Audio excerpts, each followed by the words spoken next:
there a second? I'll second. Seconded by Geis. Any discussion or public comment? All right, let's do a roll call vote.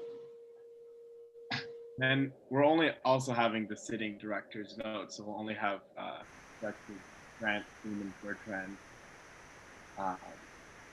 and Freeman vote. And Geis vote, sorry. So Director Brandt? Yes. Director Freeman? Yes. Director Bertrand? Yes. Director Geis? Yes. Excellent. Motion passes. With that, we will go to the swearing in of our new board members. This is the first time in the history of our admittedly young local government that we will be swearing in a new round of elected directors. It has been a real pleasure to serve with our board over these past number of years with our inaugural board, and I am very confident that the voters have entrusted a lot of responsibility, and rightly so, in our incoming directors. With that, I'll hand it over to Jonathan to administer the oath of office. Thank you, President Brandt. This is an exciting moment to swear in our 3 directors, 2 new and 1 returning.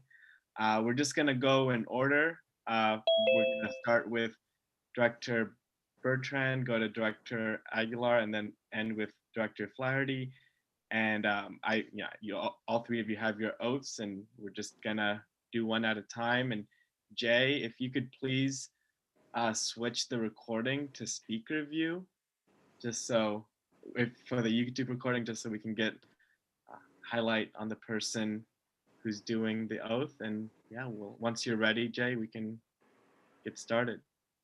Okay, let's turn it over to Director Bertrand. Thank you. And it is so good to be here with so many people that I love tonight. I, Ethan Joaquin Bertrand, do solemnly swear that I will support and defend the Constitution of the United States and the Constitution of the State of California against all enemies, foreign and domestic. That I will bear true faith and allegiance to the Constitution of the United States and the Constitution of the State of California. That I take this obligation freely, without any mental reservation or purpose of evasion, and that I will well and faithfully discharge the duties upon which I am about to enter. Thank you. Thank you, Director Bertrand.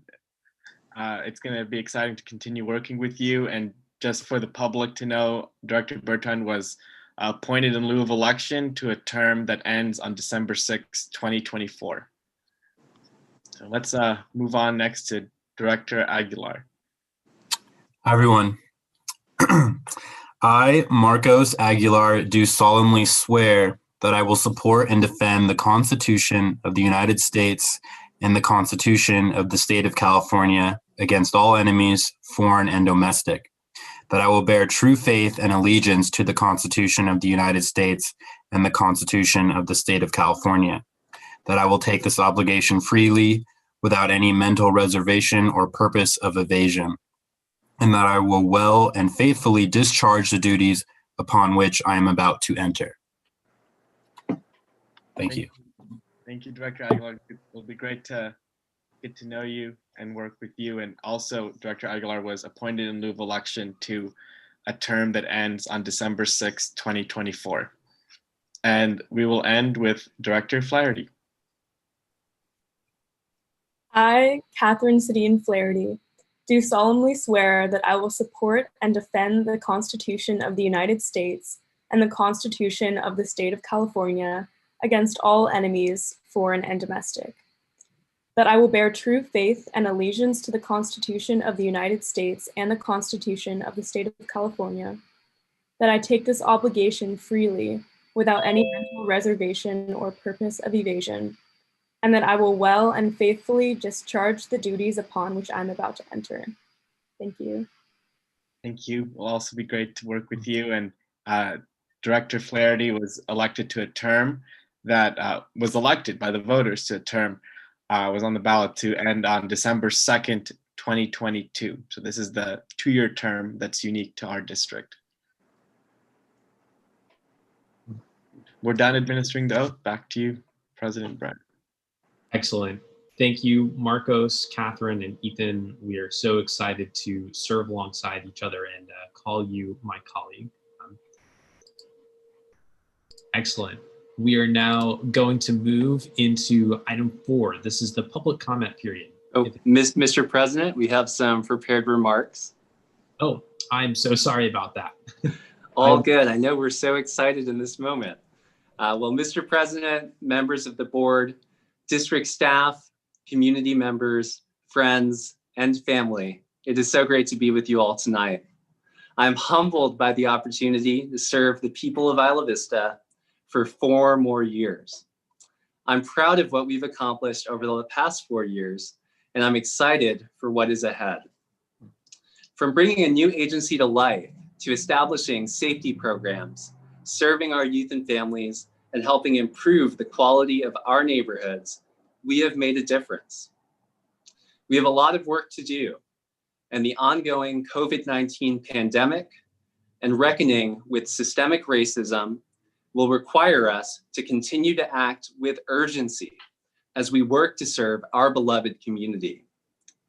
In these next 4 years, I look forward to working with you all to equitably improve the safety of our community and the wellness of our community, to work towards a more sustainable future, and to meet the needs of our diverse community as we improve the quality of life for all who call Isla Vista home.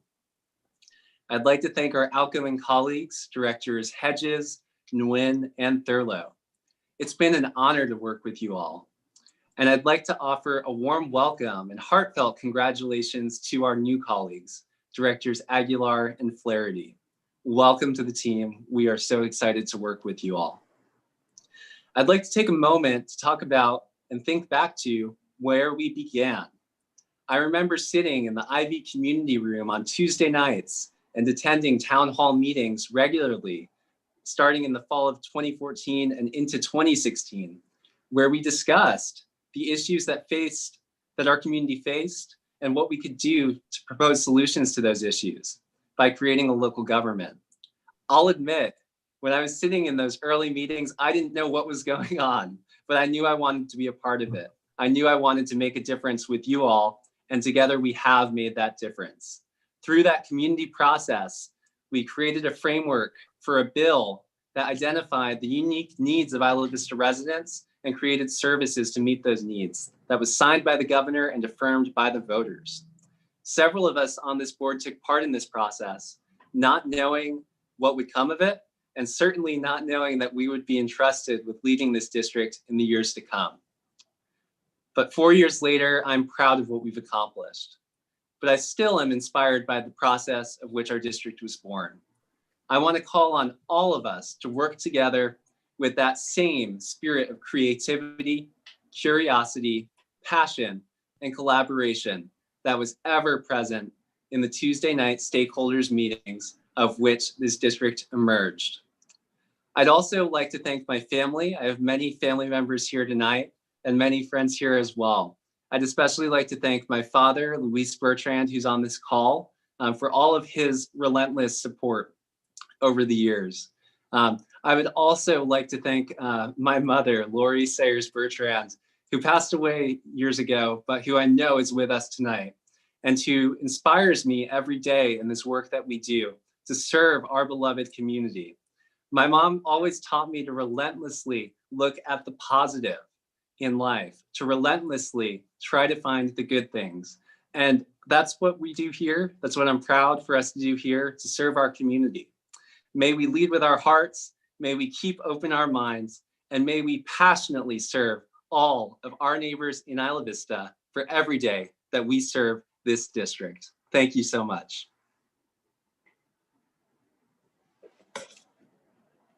Thank you for those comments, Director Bertrand. Thank you for your leadership. I'd like to go next. So, hi everyone. I hope you all had a very enjoyable Isla Vista Tuesday. I sure did. I was fortunate today to get some healthy and needed time out in nature between getting up just before the sunrise to check the surf from the 6A bluffs to beginning my job remotely with UCSB. And I was fortunate enough to watch the sun go down just about an hour ago from the ocean. And now here I am, zooming into this meeting. So much of our time in the past year has been altered. So much of our routine has been altered. But so much has remained the same, only with a new lens and a new focus. In the time since I knew I would win this director's seat unopposed, it became clear to me that the election and getting our community to vote is only one small part of a much larger job here to help improve Isla Vista for everyone, the visitors, the newcomers, the permanent residents, and those who dream of one day returning to this place. That involves many, many conversations.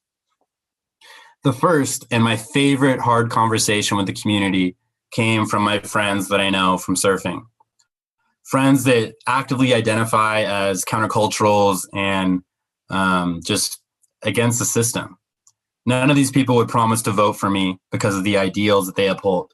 They told me to my face that even though they can trust me, they do not trust politicians, politics, or the system at all. And they fear my own corruption. From then on, I began to ponder what place does a beach-loving bum have on this board? And since then, I have slowly sipped on every moment, reminding myself why I am taking this office. Why, when I was proposed with the idea of politics, that I didn't shy away. Isla Vista has been my home now for 10 formative years. What started as a venture into the new and exciting world of adulthood has blossomed into a way of life. Isla Vista has shaped my worldview for the better over the years, and I'm excited to give back to the community that has given me so much. I want to thank my family and all of my ancestors that are around me for always encouraging me to chase my dreams and never doubting my direction when I left Fresno many years ago. Not everyone here knows that I grew up picking and selling oranges in frozen winters and avoiding heat stroke in 110-degree summers. There were no pools and no beach to escape to. I attended Catholic school and I had a very serious buzz cut. I grew up south of Shaw and proud. And is Isla Vista itself, not any other place that I love, not any other entity that I love, but its people, the streets, the sunsets, the homeless summers in between leases, the jobs, the kind landlords who help you out when you can't make rent, the friends who give you a blanket and a couch. It is all of these experiences that have brought me to this place today. These values of community, camaraderie, and friendship will be with me in every meeting and in every decision that this board makes. Thank you. Thank you for those comments, Director Aguilar. And then I'd like to make a few quick comments as well, if that's all right, Spencer. So just for some background on me, I just want to say thank you all again, but I'm Catherine Flaherty. I'm a third year at Santa Barbara, UCSB. I'm from Sonoma, California, and I'm studying political science. So I'm really excited to be in this position for the next 2 years, and I'm really grateful that there is a 2-year position so that I'm able to participate during my time here at school. So I just wanted to thank you, everyone. I first wanted to start out with just a list of thank yous for people who got me here today, because it was not by myself by any means. I had a lot of help. I first want to thank Leah Tubian, who was the first person to speak to me about running. She encouraged me to talk to Spencer and Ethan if I had any questions. I met with them the next day, and with Marcos as well. And then the next day after that, I was right at county elections submitting all of my paperwork. The minute I had my questions answered, I knew that this was a position that I really valued and that I felt incredibly passionate about. And the decision was made very quickly. And it was super exciting. I wanted to thank Mia Rahman also. She ran for the Recreation and Park District. She's also a fellow student. I'm super, super excited to collaborate with her in the future as well. I wanted to thank Christy also. I'm so inspired by everything you've done in your position, and I hope that I can do you proud. And thank you for everything that you've done, and the outgoing directors for Isla Vista. I also wanted to thank my family and friends for their support and encouragement. My parents, Tom and Kristen Flaherty. I grew up visiting Isla Vista. My parents went here and same with my grandpa. But every trip to LA to visit family was never complete without a stop. To Sam's to Go, to the beach. So I grew up visiting here, and it's so cool that it came full circle, and now I'm able to be giving back to my community. So I just love that. So thank you, Mom and Dad. And my siblings, Lauren and Sean, my roommates, Grace, Sarah, Paula, Kat, Chloe. I see you guys are on the call. And also Andrew Wynn. I really want to thank you also, but the list would be too long for me to thank everyone. All my friends in Ivy and at home who aren't even living here, but still were able to repost and support me, which was pretty incredible. I also want to thank everyone who endorsed me, the Democratic Party of Santa Barbara, Planned Parenthood Central Coast Action Fund, Santa Barbara Women's Political Committee, Showing Up for Racial Justice Santa Barbara, Sunrise Movement, and Campus Dems.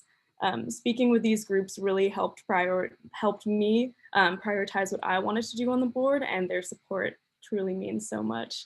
I'm so excited to work with all the directors to advance safety and sustainability in Isla Vista, and also really invest in long-term planning also, so that we hand down a healthy and safe Isla Vista for generations to come. Just like my parents and grandparents did for me, I would love to put in the work for that as well. So I just wanted to thank you everyone again. I'm really excited to be serving on this board.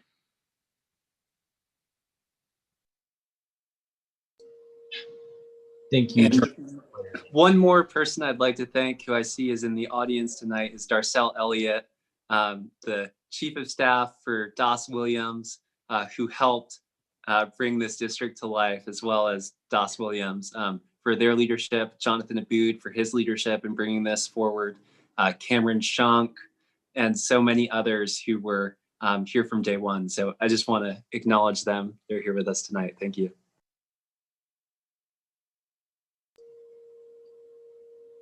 Thank you for those comments, directors. I'm so excited to see our second inaugural board taking shape, and I know that we are in good hands. I'm looking forward to a term that is full of productivity, that is full of problem solving, that is full of lively debate, and that is full of making change for the better here in Isla Vista. So thank you all for putting yourselves out there in this democratic process, and we're really excited to have you join us here today.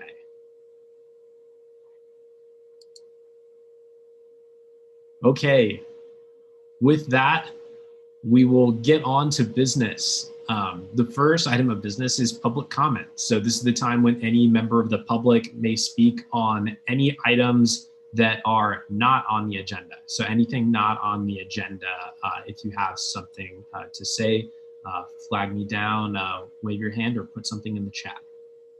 We have a comment in the chat that wanted to be read into the record. I can read it right now. Excellent, go ahead. Just pull it up.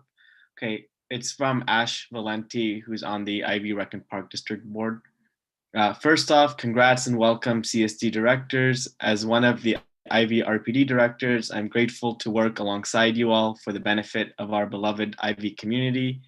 Not speaking on behalf of Ivy RPD, but as a community member, it was brought to my attention last night that the fencing off of the community center for the Pallet project means people can't access it for power anymore. I know you don't directly control it, but thought it was worth bringing to light. Sorry, I lost my place. Could CSD offer power strips from the community room offices attached to the clinic building and or brainstorm more power option with the community partners? It's important that we don't leave anyone behind, unable to safely charge devices to access vital services, info, loved one's employer. I'd also want to voice my support for the work you all are doing to give more options to the community as alternatives to police, and would be willing to help. Excellent. Thank you for those comments, Ash. Are there any other comments from members of the public on items not on the agenda?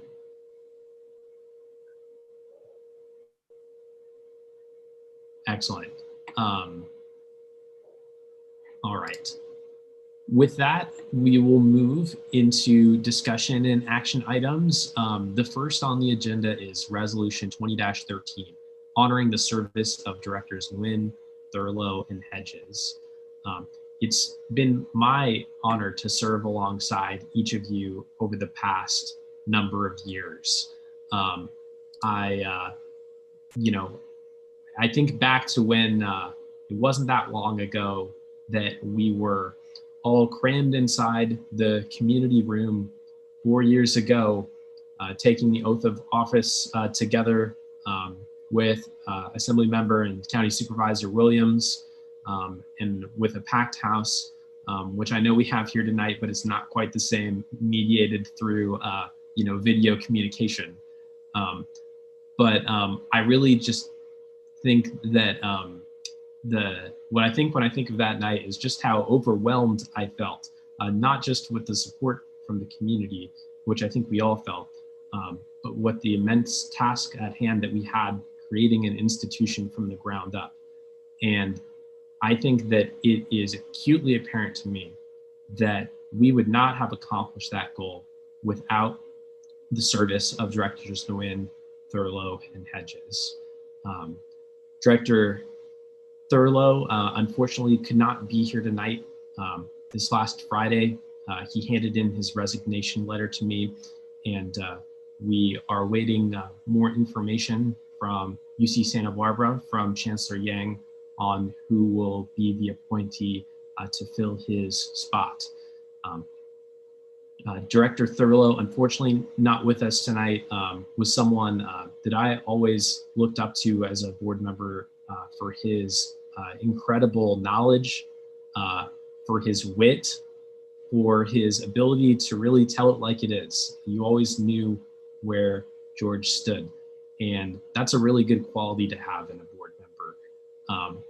George has been incredibly dedicated to Isla Vista throughout his long tenure with UC Santa Barbara, and was so dedicated to building a safer and more inclusive community. And I really want to honor him for all of the work that he accomplished as a board member, serving on our formation committee from the very beginning, where we tried to figure out the nuts and bolts of how we are going to piece together a local government with no revenue at the time. And he was really instrumental in helping us get to where we are today.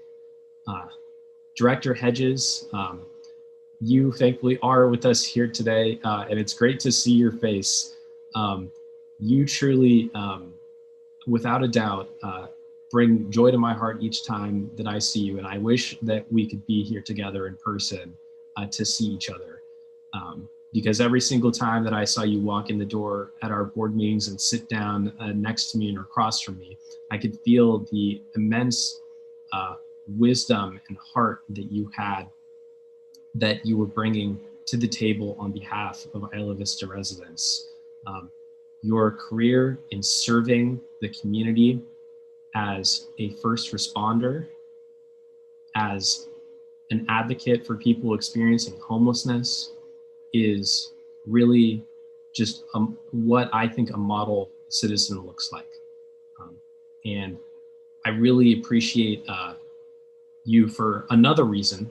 You came up with what I think is our fighting slogan as a district, which is no more about us without us.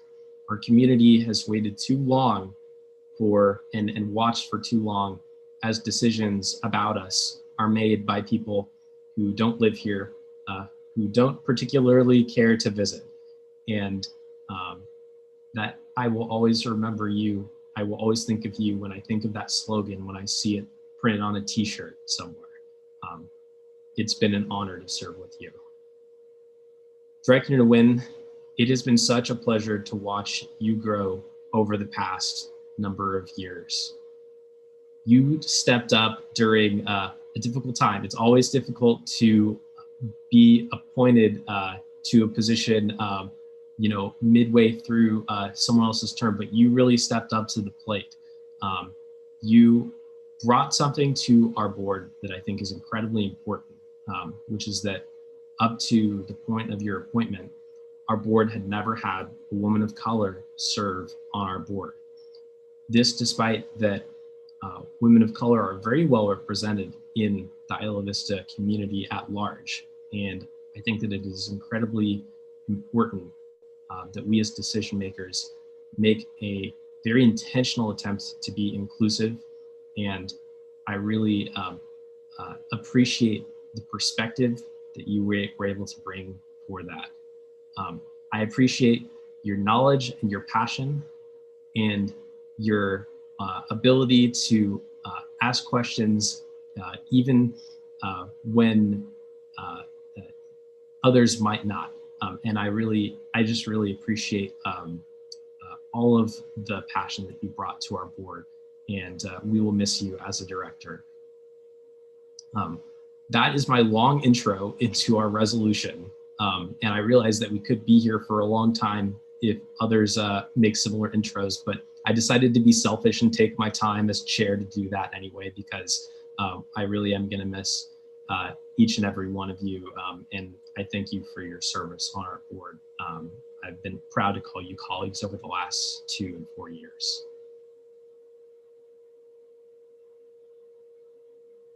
Director Geis. I believe you're on mute, Director Geis. Hi, I first would like to say hello to Marcos and Catherine. I didn't introduce myself, but I am the county's representative on the board. And now that Father John's leaving, Director Thurlow's leaving, I'm also the old man on the board. And I first, visited Isla Vista in 1974 and spent a month there, which was me falling in love with that community like you young people. And so I've been doing a lot with Isla Vista for a long period of time in my career with the county. But I'll just say being on this board has been fun. We are accomplishing things, and when you do accomplish things, it makes you proud, and it makes it fun. And I'm going to miss Father John. I'm going to miss Director Thurlow. I'm going to miss Christy.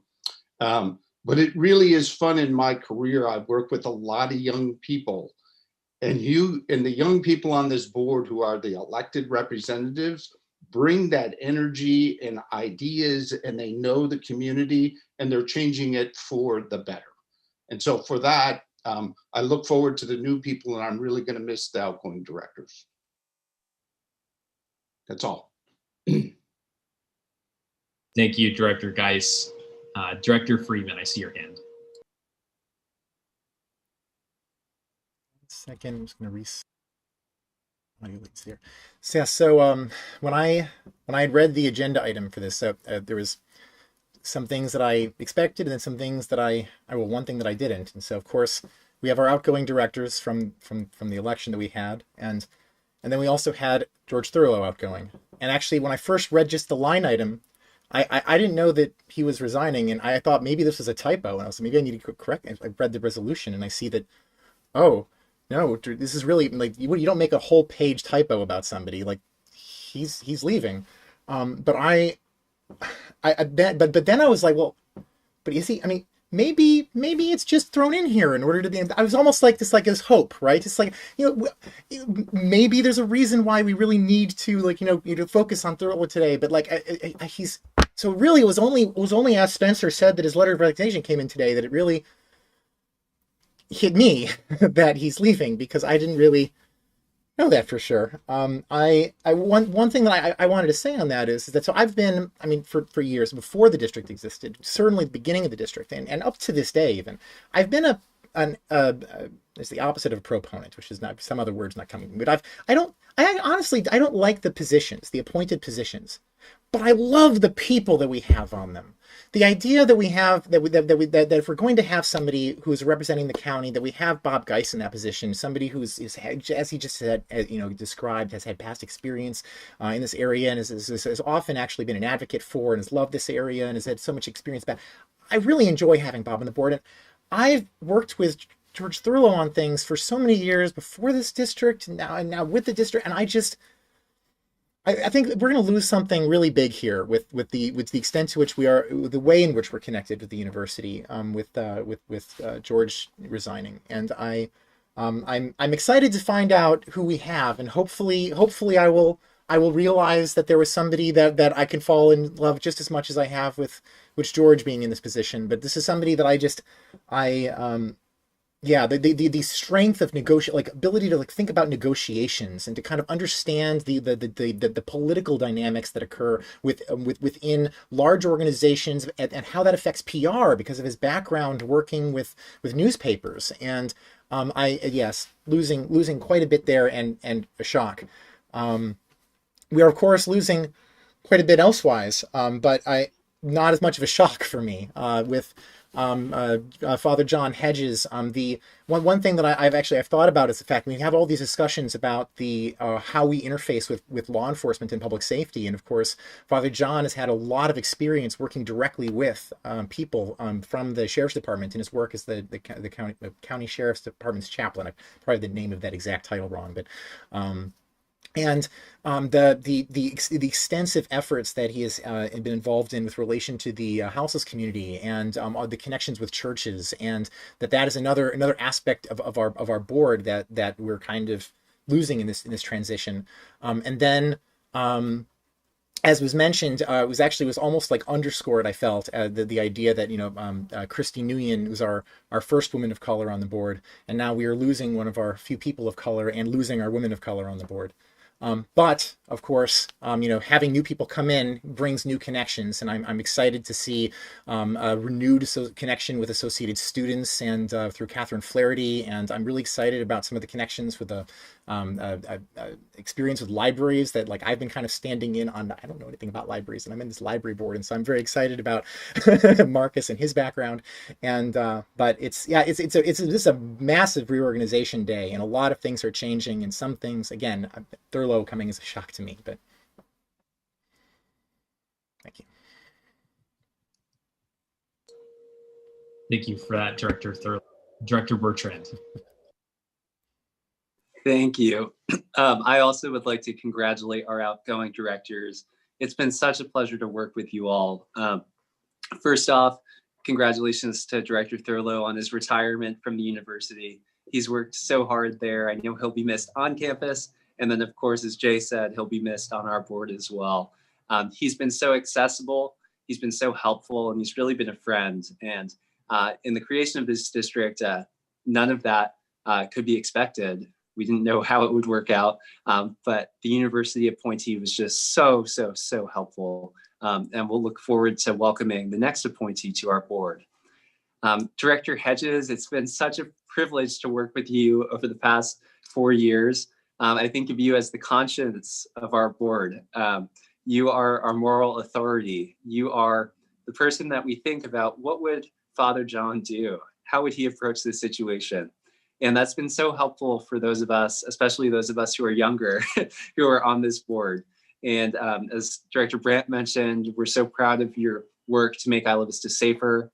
We're so proud of your work to serve our houseless neighbors, and proud of your work over decades to champion Isla Vista self-governance and to put meaning behind the words, no more about us without us.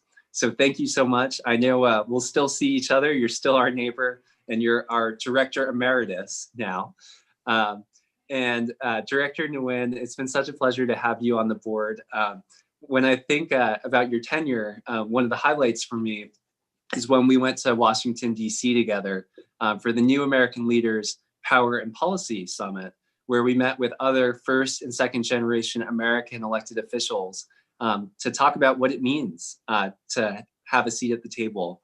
And you really helped me become a better leader and become a better representative, understanding and working through the topic of what it means to bring diversity to this boardroom, and what it means to lead for our communities of color, for women, for our LGBTQ community, for other underrepresented communities.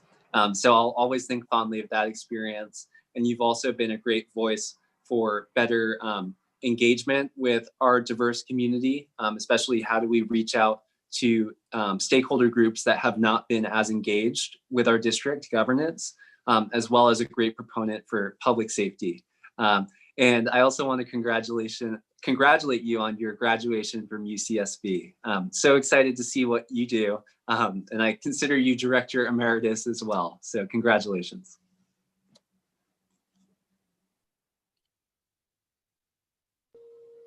Thank you for those comments, Director Bertrand.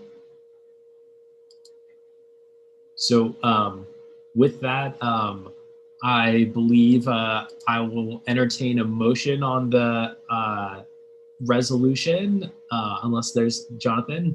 I think Christy wanted to say something, and I think Father John might as well. Yes, I was going to open up public comment right after, but we can open it up right now as well. Either of you have any words you'd like to share, feel free, go ahead.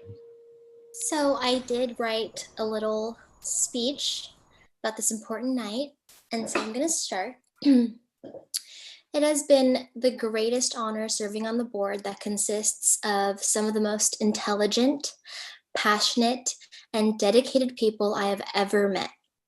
I have learned so many things about the community, about policies, about finances, and about what it takes to make our community a safer, more beautiful place. And I was able to walk alongside some of the most important representatives of this community, observing our infrastructure and figuring out what needs to be done to implement a safer community. I was able to address the various sexual assault cases and to stand with survivors and to let them know that they are not alone in this fight for justice. I was able to represent and relate to women, communities of color, and all of our residents that do not have the same platform to do so. I was able to meet so many people that have carved such a special place in my heart. And I will take these moments with me that I've experienced as a director on the CSD and bring them with me wherever I go. I have battled many losses and heartbreaking memories due to the pandemic while serving on the board, which made me idle during some of the board meetings. But I came to realize that these hard experiences make us stronger, make us more resilient as people, and especially as leaders in this community. I'm so excited to swear in Catherine tonight. She was proven to be the best candidate for this position, and I'm so proud that there is another strong, passionate, and dedicated woman to serve on this board and to represent Isla Vista. Her experiences in student government as an off-campus senator will make her one of the strongest leaders our community needs, and I'm so ecstatic. And thank you for all of your sweet comments. It really made my night. Thank you. Thank you, Director Nguyen. Director Hedges, is there anything that you would like to share? Yes, there is. To begin, I want to express my most profound gratitude for each of you that I have had the opportunity to serve with. And I'm especially grateful to have had the opportunity to be the witness to the birth of something good in Isla Vista, of something good and great, something that had great promise, something that we had waited a long time for, something that gave voice to the needs of the people. I often talked about the sadness that Isla Vista didn't have a hub. It didn't have a center. Well, now it has a hub. It has a center. It has grounding in a wonderful sense. And it wasn't done by us old guys. It wasn't delivered to Isla Vista from outside agencies, though outside agencies did support its birth.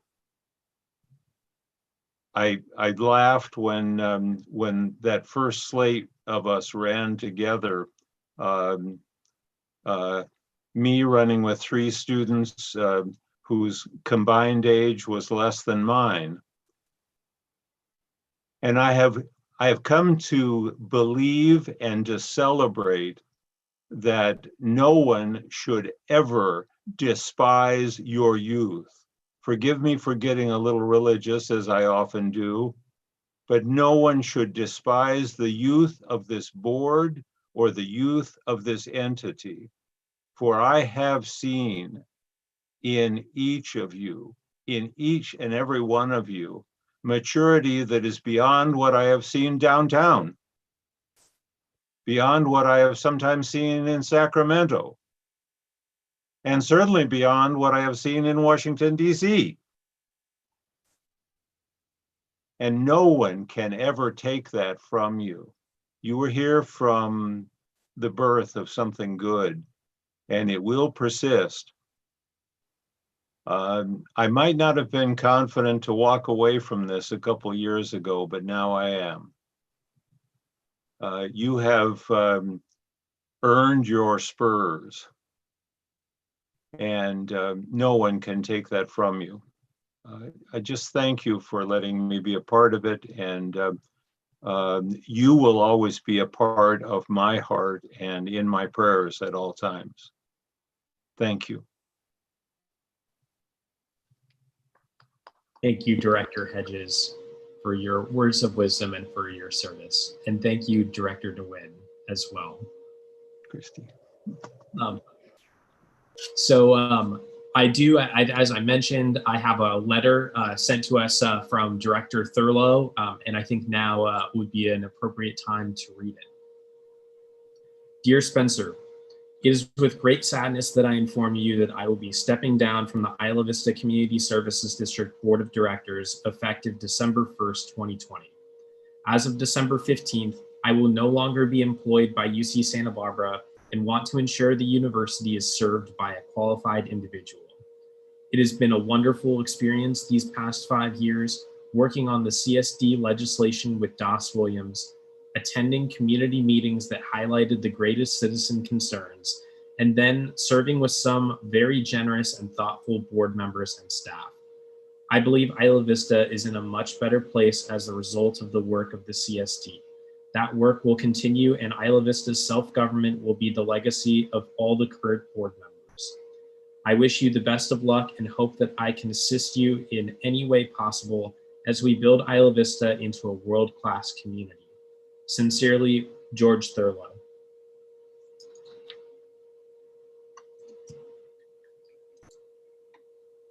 And with that, I am honored to move the resolution honoring Directors Thurlow, Hedges, and Nguyen.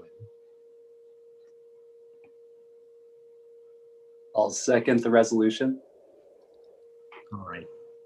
The motion is to adopt the resolution. Is there any public comment on this agenda item?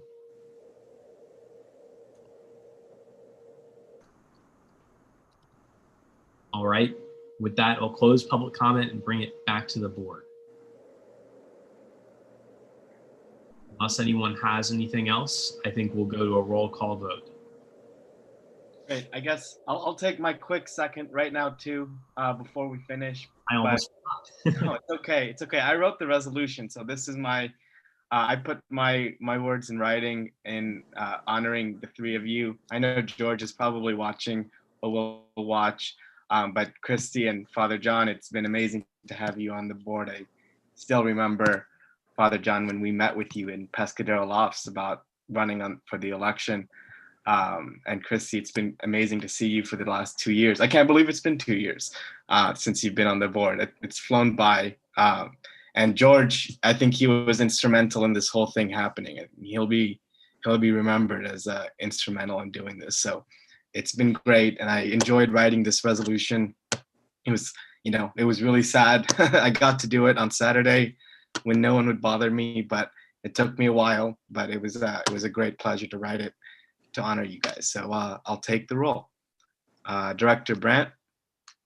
Yes. Director Freeman? Yes. Director Bertrand?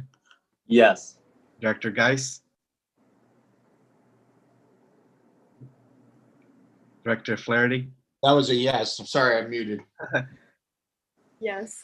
And Director Aguilar? Yes. Motion passes unanimously. Again, thank you so much for your service, Directors Nguyen, Thurlow, and Hedges. We and all of the Isla Vista community are indebted to you for your service. Thank you. All right, with that, we will close item 5.1 and move to item 5.2, which is the letter of support for the temporary pallet house shelter. This is a letter that staff has brought back after our last hearing in early November, or in the presentation that we received from the County Community Services Department regarding the pallet house shelter that is currently being constructed right now at the Isla Vista Community Center parking lot. And this is a letter just putting our board on record supporting this innovative program and project to better serve and house people in our community experiencing homelessness. And Director Brandt, I'm going to recuse myself from this item. Thank you. Thank you, Director Bertrand. With that, I think that a lot of our discussion, for me personally, about just my admiration to all the county staff and service providers and advocates, community volunteers that have been working to better serve our homeless populations in Isla Vista. I feel it is expressed in this letter. I'm very supportive of this project, and I'm excited. I believe that the goal from the Good Samaritan homeless services that is staffing the pallet shelter is to begin moving in those that accept housing beginning early next week on Monday or Tuesday. And I think this is a really great step for our community to better meet the challenges that COVID-19 has brought and the challenges of people experiencing homelessness. Do any other board members have any comments? Jonathan, I see you unmuted. Do you have any comments?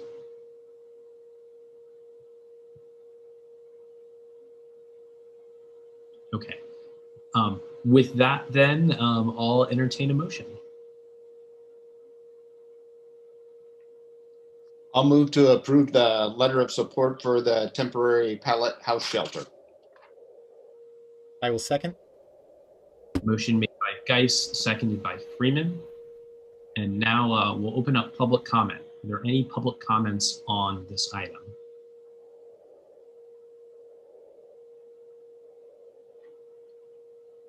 All right, we'll close public comment and bring it back to the board. The one thing I did want to mention on this item, since we had a previous public comment about the issue of power, I believe that my understanding of the shelter is that it's completely fenced off just to provide privacy for those who are going to be taking residency there. But I would be interested if there's anything that we can do to support. I know that I think the Recreation and Park District has a new solar panel table specifically for charging and for those types of purposes. So if there's anything that we can do to support that effort, I definitely would be supportive of that. Other than that, I'm very supportive of this letter. All right, seeing no other discussion, we'll do a roll call vote. Okay. Director Brandt, Yes. Director Freeman, Yes. Director Geis, Yes. Director Flaherty, Yes. Director Aguilar. Yes. Motion passes 6-0 with one recusal. So 5-0. 5-0, I'm sorry, getting my numbers wrong. All right. Now we will move on to the next item, the Racial Justice and Public Safety Work Group update. This right now is sort of our standing item, both serves as a calendar and also an opportunity for board members to specifically request other agenda items. And the only thing that I wanted to share here is that Director Bertrand and I had an opportunity to meet with the new Chief of Police for the UC Police Department, Chief Alex Yao. And I think we had a very productive conversation. I'm really looking forward to seeing more ways that we can try and work together to make Isla Vista a safer place, and that we can try and shift the model of law enforcement that's done in Isla Vista right now towards something that treats the community with more equity. And I think he was really receptive to that message. So I'll be excited for us to potentially work together with him in the future. One thing I did suggest is it'd be great for him to join us at one of our meetings in the future and introduce himself. And so I think we'll, I just wanted to put that on there as an item for the future for 2021 for our board to get acquainted with him as well. Director Bertrand? Thank you. And yes, I was also very pleased to meet with the new chief over at UCPD. Looking forward to our work together.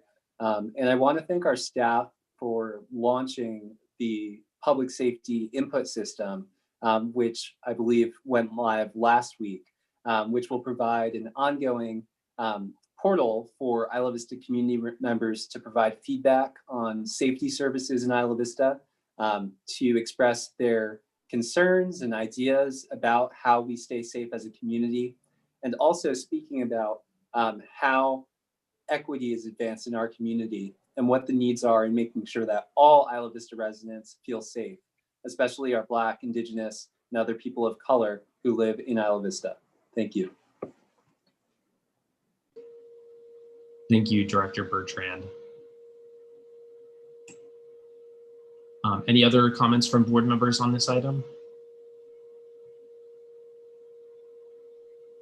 I would just ask if there's anything in, we had a list in terms of, specific meetings topics would go on, but we don't have that yet for 2021, just because, we're still prioritizing everything. But if there's any of these that are listed under 2021 that are, more interesting, or you want sooner, you can let me know now or another time if we want to prioritize these in any way.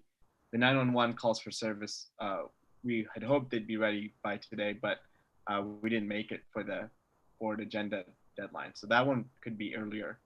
But the other ones, we don't have a order set yet. So if there's any preferences, let me know. Excellent. One thing that I would mention is I know we have our arrest and citation data, and I think it's been discussed in the past that we would engage some professionals, people who know how to analyze statistics better than we do as laymen, to try and identify some trends in there. And that's definitely something that I would find as interesting for us to pursue. Yeah, Director Thurlow was working on that project and working with UCSB folks to find who could do that. So we'll need to pick that one up somehow. Great. Well, as I told Director Thurlow when he handed me the letter, we're not going to let him leave that easily. We're going to pull him back in somehow. So maybe this is the time already.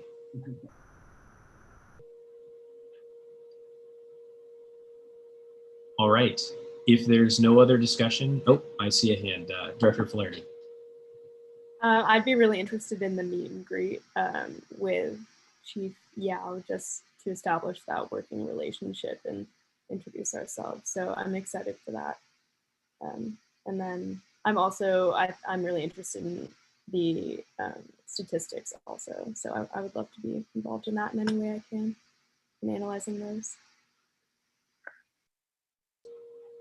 Excellent. Thank you for that, Director Flaherty. Any other comments from the board? Okay, if not, I think we can close this item. We'll keep it as a standing item.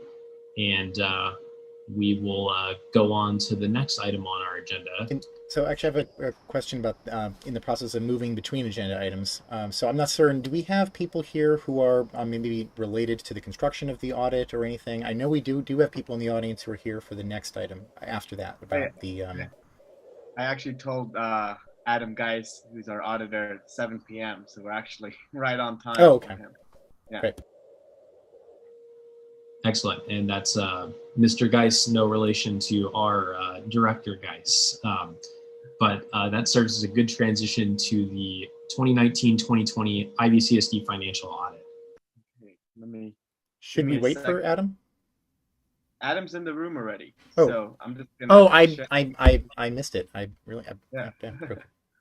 I'm gonna share my screen to the audit, and Adam is gonna say his piece, and then a little new idea this time around that Bob had is I'll go over my piece as well, mainly my letter that I wrote in it and some of the highlights. But I want to turn it over to Adam, who did an amazing job once again, but this time remotely, and we had to figure it out how to make it work remote audit this time, but I think we did, and we had a good time doing it on Zoom for over a few days. And I just want to give him the floor now to start the presentation, and let me know, Adam, if there's anything you want me to specifically scroll to. Okay, can you guys hear me? Just making sure my audio works. Okay. So my name is Adam Geis, and I'm a partner from Moss, Levy & Hartzheim, the audit firm that worked on the audit for this last year. And like Jonathan just said, this was kind of a new one for me as well. I had never done audit like this 100% remote. So we were able to figure out methods to get that done, sharing computer screens and sending us invoices, and we were able to get everything that we needed from Jonathan and Deborah. So basically the way the audit works is there's two parts to it. The first part, we kind of go through and we test receipts of the district. We test all the payments that are made from the district on a sample basis. We go through and look at payroll and see if there's any recommendations or issues that we have in terms of the internal controls for all of those different accounting processes.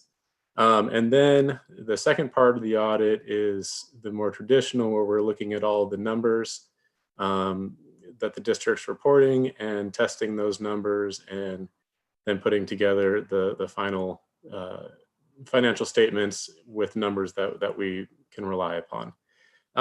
So for this year, the first thing that I wanted to point out is we issued an unmodified opinion on the financial statements, which basically means we were able to get all of our audit procedures done, and we're confident that the numbers reported in the financial statements are accurate. Jonathan said he was kind of going to go through his letter some, so I'll kind of skip that. The next part that I wanted to point out is there's basically two different sections at the beginning of these financial statements. There's the government-wide statement of net position and statement of activities, and then there's the governmental fund statements. This is more of a procedural difference, but for government accounting, the government-wide statements are what's considered full accrual statements, meaning all of your long-term assets and liabilities are reported here. For you guys, that doesn't mean much because you currently don't own any property, and you don't have any like bonded debt or anything. So the only real difference is here is the compensated absences, which is vacation benefits owed to the employees, get reported here on the statement of net position. And then the pledge receivable, so that's the $200,000 a year pledge from UCSB. The amount that wasn't used is reported on these first two statements as revenue and pledge receivable, whereas on the fund statements, basically that revenue hasn't been recognized yet. So going to the fund statements, which start on page 7. This is the balance sheet of the district, and it's basically just giving you a snapshot as of June 30th, what the district looked like. As you can see, most of the district's assets are sitting in cash, and that is all invested in the Santa Barbara County cash investment pool in order to get some assistance from the county in terms of controlling the cash, and then also being able to take advantage of some of the Santa Barbara County investment gains. The other thing that I wanted to point out on this page is down at the fund balance section. So here, it's showing what different sections of your ending balance are reserved for, well, not reserved, but committed or assigned for. The committed fund balances here basically means that the board made some kind of direction as to what those balances are and what they're to be used for. The assigned fund balance, that is created by the staff. So that would be like Jonathan is setting aside those balances. So yes, you have a total fund balance of almost 1.1 million, but this is showing what all that money has been set to. The next page, or sorry, 2 pages later, page 9 is the statement of revenues, expenses, and changes in fund balance. And here is showing all the revenues and expenses of the district. As you can see, as everything ramped up with the district revenues, the fund balance grew quite a bit from the prior year. The utility user taxes of 940,000 is up a little over 20% from what it was in the first year that you received it, which 2019 was the first year for the UUT tax. A couple other things I wanted to point out here. The grant from UCSB, Associated Students, was new, and that was a whole new program that the district took over during the year. And as a result of that, you guys increased your staff dramatically. So you went from 1 full-time employee the prior year to 2 full-time employees for management of the district, and then 8 part-time employees. Most of those involved in running the compost program that grant was being used for. Couple other things. Obviously, the investments in Santa Barbara County went up a lot because of the incoming revenue. So your investment earnings more than doubled from the prior year. On the expenditure side, again, as operations were ramping up, the expenditures increased almost 50% from the prior year.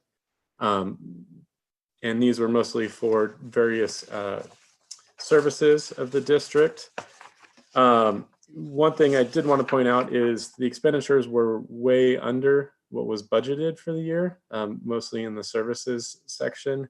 And this was mostly a result of COVID, is kind of a lot of the district operations or services kind of had to wind down or stop when the whole state went on went on lockdown for COVID. So those, will be ramping back up as things open up. That is pretty much everything that I wanted to go through in terms of the numbers. The only other thing I did want to touch on is we send a supplemental letter towards the end where we have findings. So this is, again, as we go through and we look at internal controls and operations of the district, where we have some various recommendations. So on page 4 of this letter, sorry, the next page, I wanted to point out that these were 2 of the findings from the prior year involving hiring practices and processing payroll. And both of these findings we looked at this year, and our recommendations were implemented. So there was no repeat findings for those two items, which was great. And then the other thing for the current year findings on page 3. So this is relating to the utility user tax, which is a large portion of the district revenues. And what we noticed here is it looks like all the money is coming in properly to the district, but it's really hard to test because a lot of the various utility companies aren't really giving you much data or reports to go along with the money that they're submitting to you. So it's our recommendation to kind of try and reach out to them and see if you can get more information with those utility receipts so that you can actually look at, how much money they collected during the period to make sure that they're properly setting aside that 8% for the district. And also to make sure that what period those receipts are supposed to be for, to make sure that you're not missing any periods in there. So again, to the best of our knowledge, it seems like, you got all the money that you were supposed to get from the utility user, but without all that extra information, it's really difficult to verify that they're doing the right thing and giving you the money that you're supposed to get.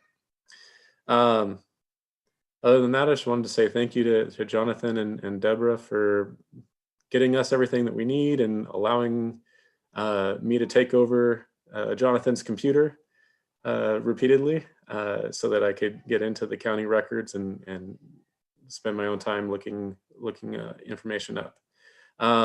Any questions for me or anything else?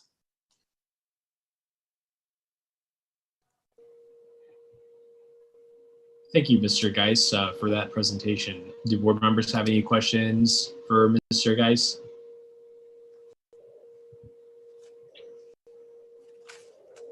All right. I did have one question or a comment, I guess, which is that I think we've spoken before about at the board level.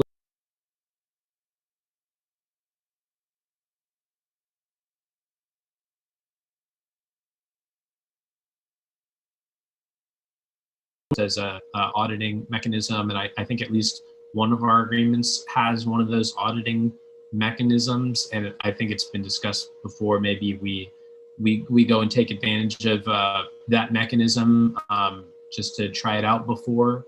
But Jonathan, Ross, have either of you thought about that? Yeah, I believe it's the water district that has that provision in it, where we're allowed, but they're the only ones who've made that kind of agreement with us. The sewage tax is actually, we almost do it ourselves. And the county implements it. So that one's a little easier, but the other ones, we don't have any agreements at all. And that's what we can resolve. But yeah, the water district could be a good first test at the next audit if we don't get anything else back from anyone. But even in the absence of some type of agreement or contractual language, you should be able to get more information from the other utilities. Yeah, I think it's in our resolution 18 and 18.1a. We have powers to demand it. We've just made requests, like just a nice email request. We've never, forced the hand or said, hey, we need this.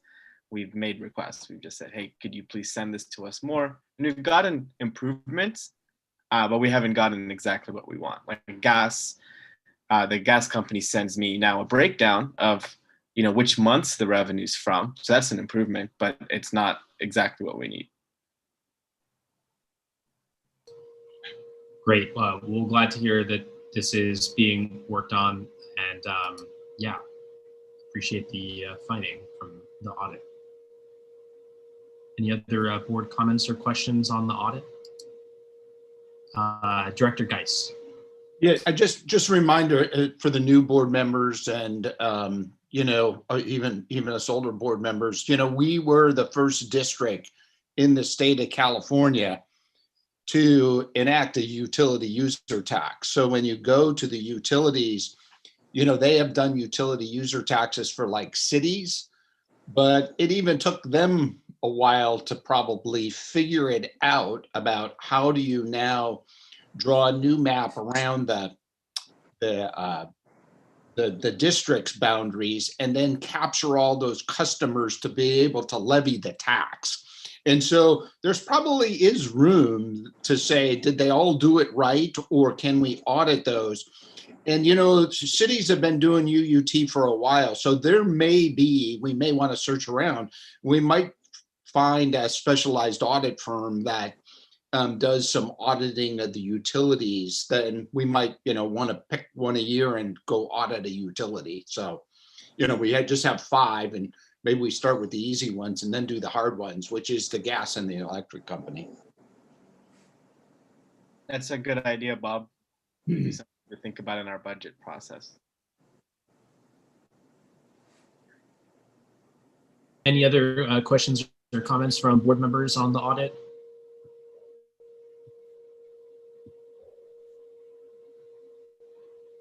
All right. With that, I'll open up public comment. Is there any public comment on this item?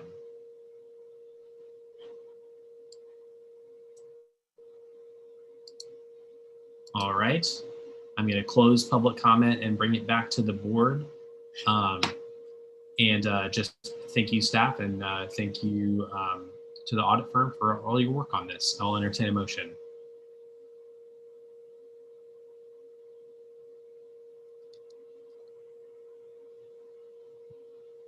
I'll move approval of the 2019-2020 financial audit.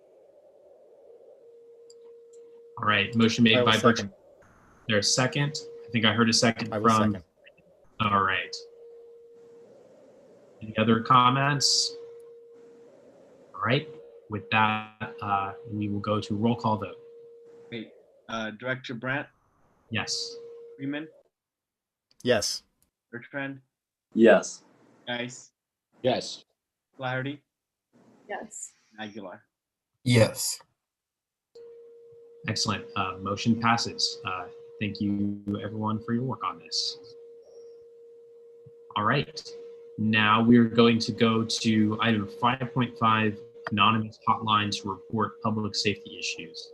And before I hand it over to staff to go through the report, I did want to make one, I think, important comment on this, which is that I think some of the recent events over the past couple of weeks have really punctuated the necessity for us to have this discussion. And I want community members to know that if they are concerned about coming forward to law enforcement when there are safety issues in the community that do happen, we hear you, and we want this to be a forum for you to be able to share your feelings on that. So with that, I'll hand it over to our general. Thank you, Spencer. So this is the preliminary report we put together just based on the idea that the board wanted to discuss something like this. The background is clear that there has been instances that we've been made aware of. We were having a email chain conversation about this with law enforcement and Spencer just last week on safety issues and why people might not want to report and how we can address that need. So that's the background of this, is that there are residents in Isla Vista, undocumented working families or students of color who hesitate for any reason to call 911 when there's a public safety issue that's immediate or not immediate. So this would be, the idea would be to let's think about an alternative method that's bilingual and culturally competent, that meets the needs of the people being served.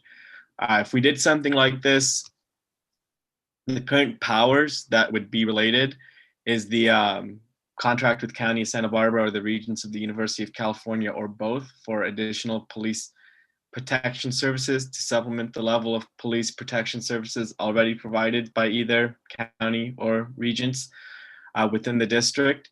I think Is there a potential that we can try to get another power to fit this? Maybe, but that we already have activated. I think this is the only one that really fits the bill.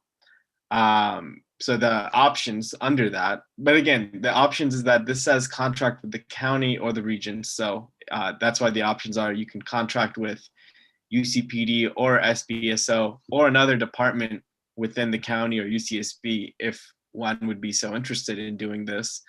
And then the third option would be, to look at if we need to activate a new power and then contract with an agency to do it directly ourselves, like, a local group or a, vendor that does this sort of things for other local governments. But that would be a much more involved process in figuring it out to do it directly, since our power is, in terms of police protection, is specifically narrowed to contracting, not to in-house it, or contracting with two specific groups, not with anyone, or to do it ourselves. So our next steps would be to, if this is something the board is interested in making a priority for the district, we can develop an RFP that meets the requirements by the discussion today. If you have any input of where you want it to go, what kind of scope of work or request for proposals, we can hear it today and prepare one based off of that. We bring it back to the board to approve. We distribute it. We'd follow the process of doing a thing like this, and then we'd see if we got responses. And again, we'd mainly be able to ask two agencies and the departments within them who would be interested. And then if there's no responses that meet our interests or requirements, we can reassess then at that point how we want to move forward. So that's our early analysis on staff side, and I would like to hear the board's input and see how we want to move forward on this. Thank you for that, Jonathan. I see a hand from Director Freeman. So I wanted to underscore part of the thought process of it's not just even not saying that it was implied that it was, but in case anyone happened to for some reason thought of the one incident recently about this is of course an ongoing thing. And I've heard many specific comments about this recently about people who know, and the people that I know that the other people are in some kind of serious problem and serious issue, something where that even I, as somebody who oftentimes am skeptical of sending law enforcement to things, I'm like, this is a public safety issue. Like, no, this is something where this is like a serious safety issue. Like, this is something like, I don't know what you're going to do if you're not going to bring in police officers. And they just refuse, even after attempting to convince them, talk to them, try to get them to, and there are many reasons why this can happen, whether it be something as directly stated as in some of our documentation, such as you're undocumented and you feel uncomfortable bringing in a government agency, or whether you are a racial minority that feel that government agency is going to end up directly harming you. And maybe even this is an accidental side effect of the process of bringing lethal force into a situation. Now that said, this was something that I'm very interested in trying to figure out how to solve, but also it's something that is very difficult to try to come up with how it would operate. One thing I spent a little bit of time trying to search online is that with a lot of these things, it's like, well, you come up with an idea of some kind of community policing thing, and you go on the internet and you search for it, and you find 3 places that did it, and you search for undocumented people, anonymous hotline, various things, and it's always, well, an anonymous hotline to ICE in order to report undocumented people, in order to have ICE come and get them. It's like the exact opposite, right? And I have actually not succeeded so far in finding models for how this works, and which is very, very sad for me, because I'm trying to, I really want to figure out how this could be structured and operate. And then I try to think practically about how to apply this to those situations that I've directly ended up hearing about. And oftentimes it's also confusing there for me, in the sense that if somebody's experiencing a direct issue involving a potential like harm, and that's the kind of thing that I feel like, oh yeah, yes, this is something where the police are warranted in the situation, and you report it anonymously, well, are you able to actually get the kind of protection or help or investigation that you need if you're not just saying, well, there's somebody somewhere in IV has got an issue and they might get harmed. I mean, I'm trying to figure out how to actually make that so that if there's an incident occurring at a location or an incident that's targeting a particular person or an incident that how you could actually structure something that is an anonymous hotline, but that still is in some sense tied to going to the same entities and the same groups that the people were afraid of calling in the first place. How that would actually work has been very confusing to me. And so I'm very interested to hear if anyone else has figured out anything out. I still haven't. And then I also want to point out that, so this was something that was in that when I had been working on the resolution amendments, this was one of the items that I had in there. And this is to be cleared. I mean, many of those items that were in there were things that I either workshopped with people or came directly from other people. And this was one that was contributed by Ryan Flako Rising, who is actually in our audience today. And I made certain that he knew about this meeting and that he could show up, and that maybe he has some ideas and structures for how this could end up working or helping us in his advocacy work and trying to think through these issues. So.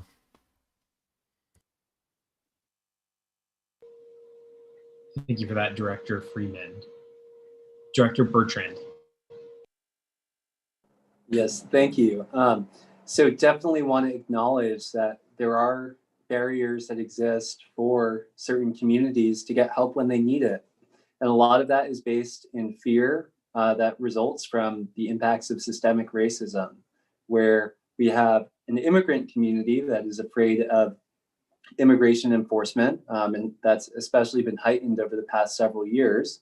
And then we also have a larger community of color, our communities of color that are not comfortable calling law enforcement in many situations. So I think, Director Freeman, you explained a lot of what we're dealing with here. And we certainly want to work with the organizations that are already doing the work. I would like to hear from our law enforcement agencies that are on the line just about existing opportunities for providing either a call to report something to the non-emergency line or 911 that can remain anonymous.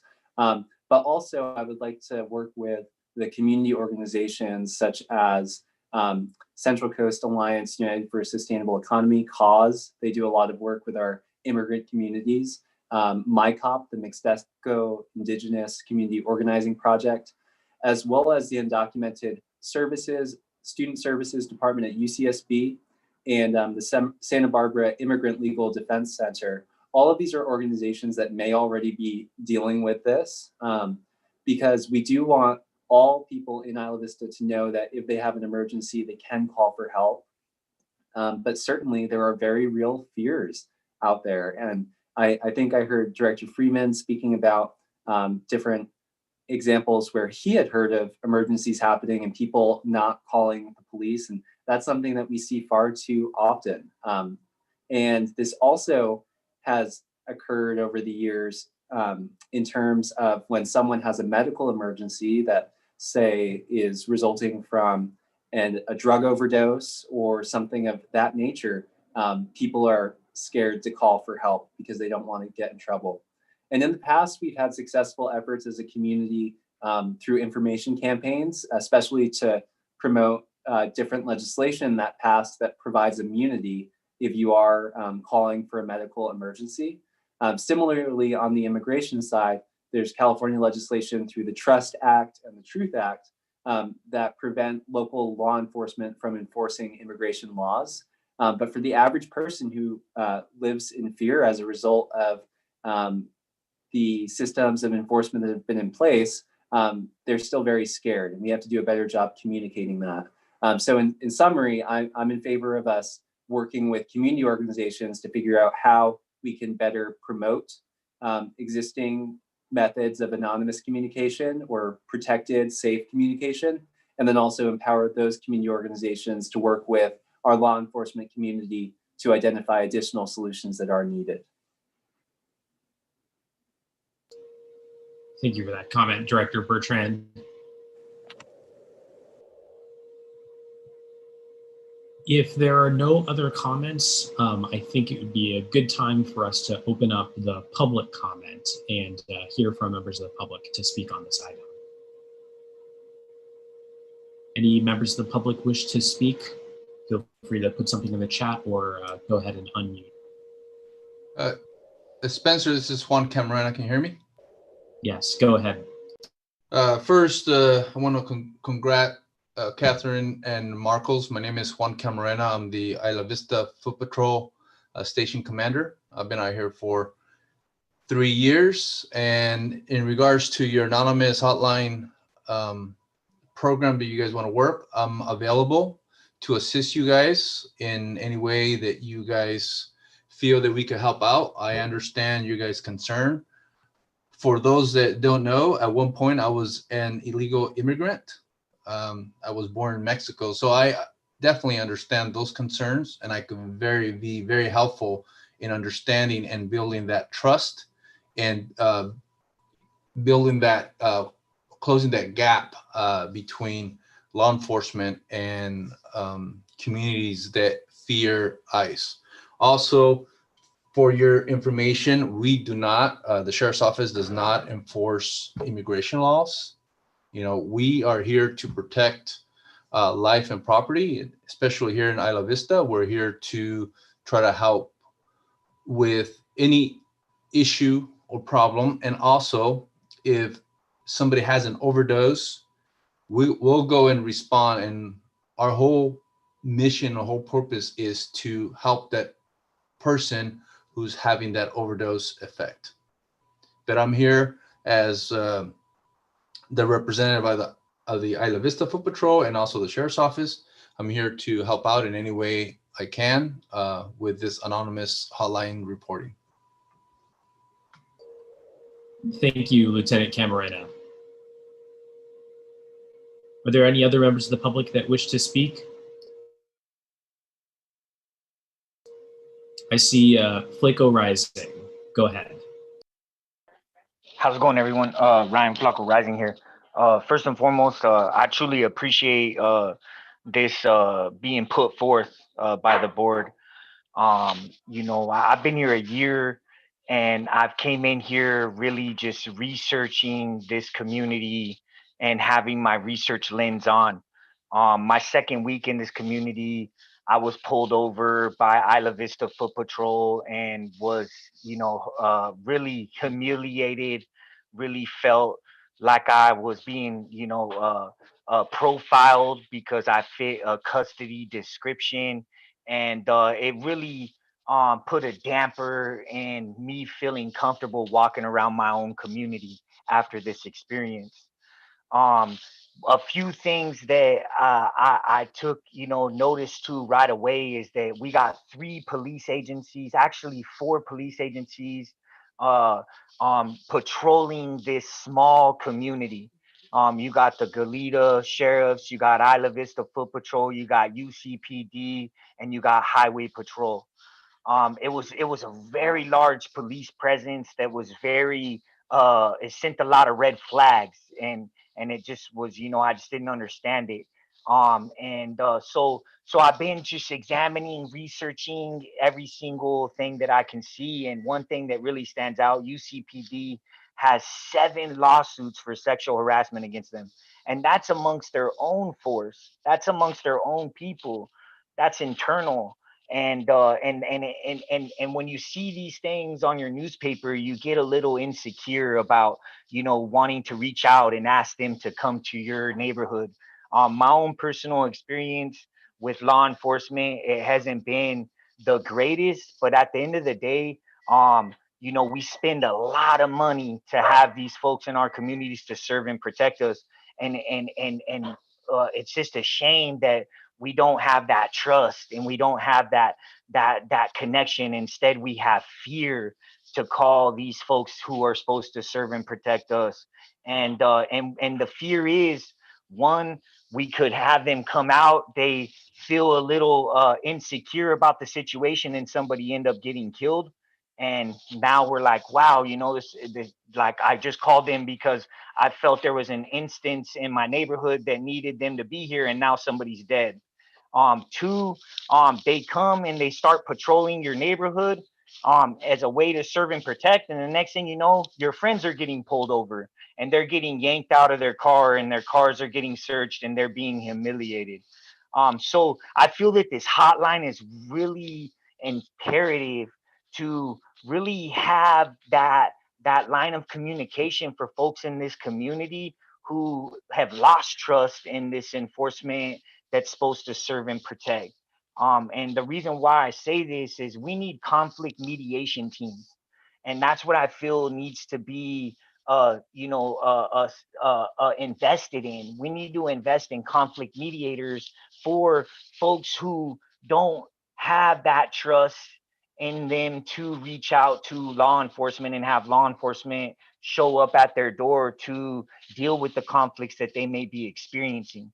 So I put forth this resolution as a way for undocumented folks to feel comfortable reaching out to a team of individuals who could show up that don't have that badge. Because right now that badge, we're just not trusting it. We spend $160,000. You guys just showed your budget for security services in this area.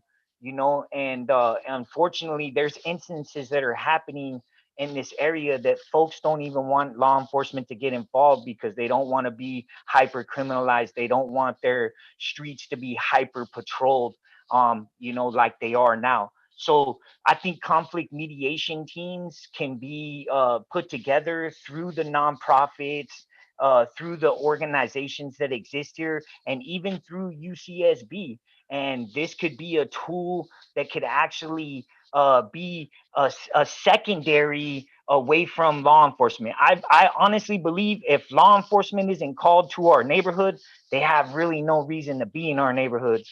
And if we're not calling them, they don't need to be parked on our streets. If we're not calling them, they don't need to be hanging out in our parking lots. Like if the only reason why law enforcement should be called is for emergencies.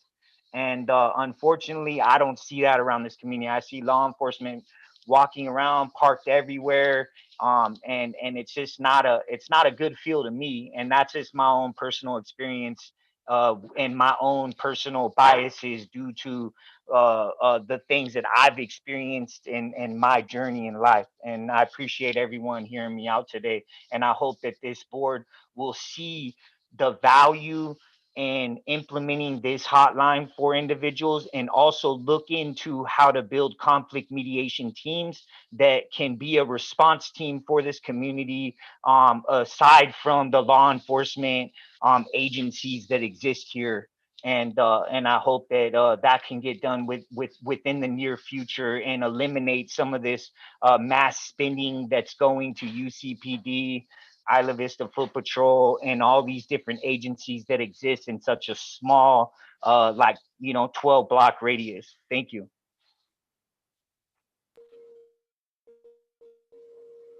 Thank you, Ryan, for those comments. Are there any other members of the public that wish to speak on this item? Ash? Yeah, to go off what Ryan was saying, so my thoughts are is this just so that you don't have to say who you are and the police still get called? Or is this an opportunity for other types of responses based on what the need is? If people need a conflict mediator, can we do that? If people need counselors, I don't know what else the need would be, because I don't have experience monitoring these kinds of calls, but and we might be making something new here, but what if people need something that mutual aid networks could help with, and other things like that. So yeah, that's pretty much my thought. Thank you.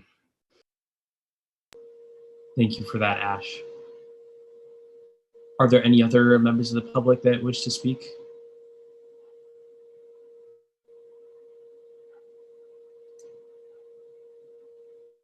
All right, seeing none, I will close public comment and we'll bring it back to the board.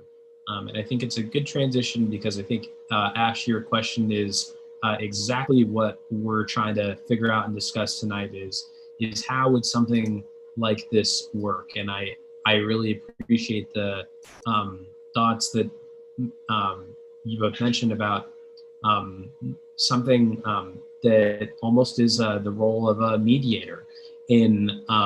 I like the ideas that Director Bertrand brought up about utilizing trusted community organizations that have deep ties with some of the specific groups within our community that may not feel comfortable going and reporting safety incidents to law enforcement, and allowing that trusted organization to really be in that, I guess, mediatory role, where if there are issues that are of grave safety importance, they can help communicate those to law enforcement.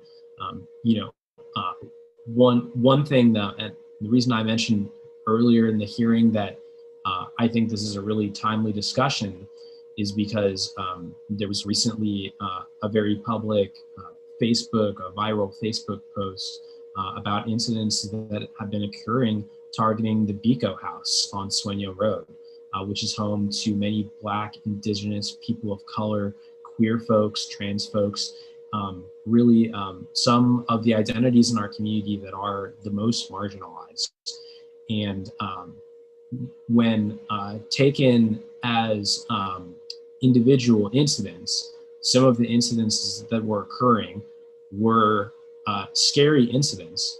However, when taken the parts to fit a whole, to fit a pattern of behavior and a pattern of targeted incidents, it becomes not just scary, it becomes horrifying. And it becomes clear that there could be some targeting going on. And if these sorts of groups in our community do not feel comfortable going to law enforcement when there are these issues that come up, then that strikes me as something that is a huge problem. And if there's something that we can do to try and better improve that communication through a hotline like this, I'm very supportive of that idea. And that's not even really, I think, to make a comment towards law enforcement. We know that law enforcement is there, and I think in the vast majority of cases wants to protect and serve. But I think the Bico House incident really illustrates that sometimes the flow of information is not always there, and there are potentially ways that we can use this to increase that.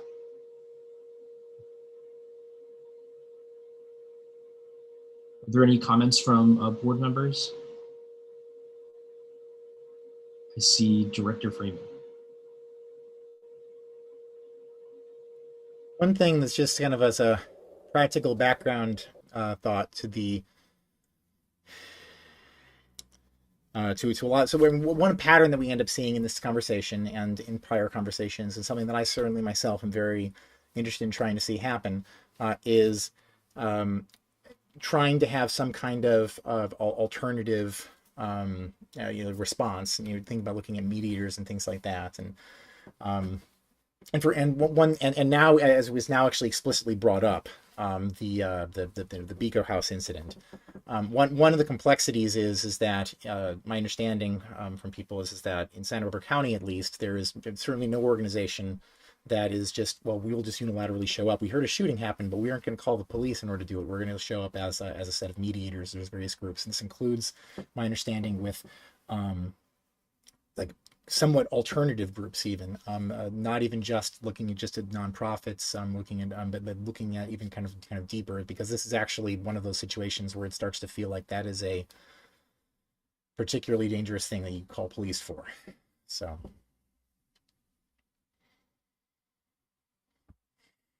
it's a complicated problem to solve that issue, sir. Absolutely. I see a hand from Marcos. Go ahead.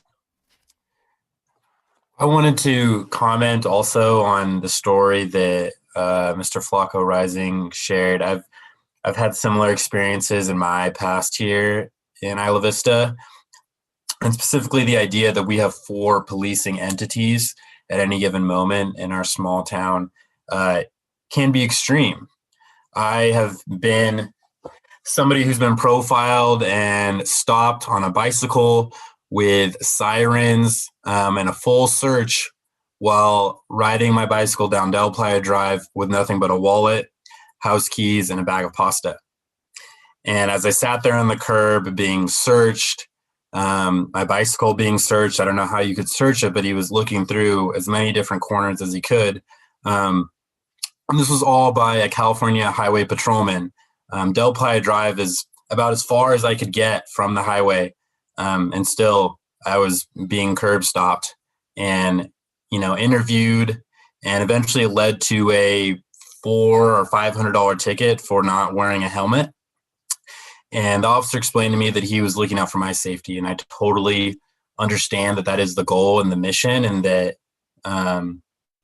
he probably came into work today thinking about that. But that kind of experience can go very extreme. I had to tell myself not to react. And it's very hard when you're a young person, when you feel that you're being judged, to just not react, especially when you're nowhere near the highway. So I think that this is a really good issue that we need to seriously evaluate how much policing goes into our streets, because it's a small town, and I don't know if we necessarily need 4 different offices policing us. Thank you. Thank you, Director Aguilar, for sharing your experience. Any other comments from members of the board?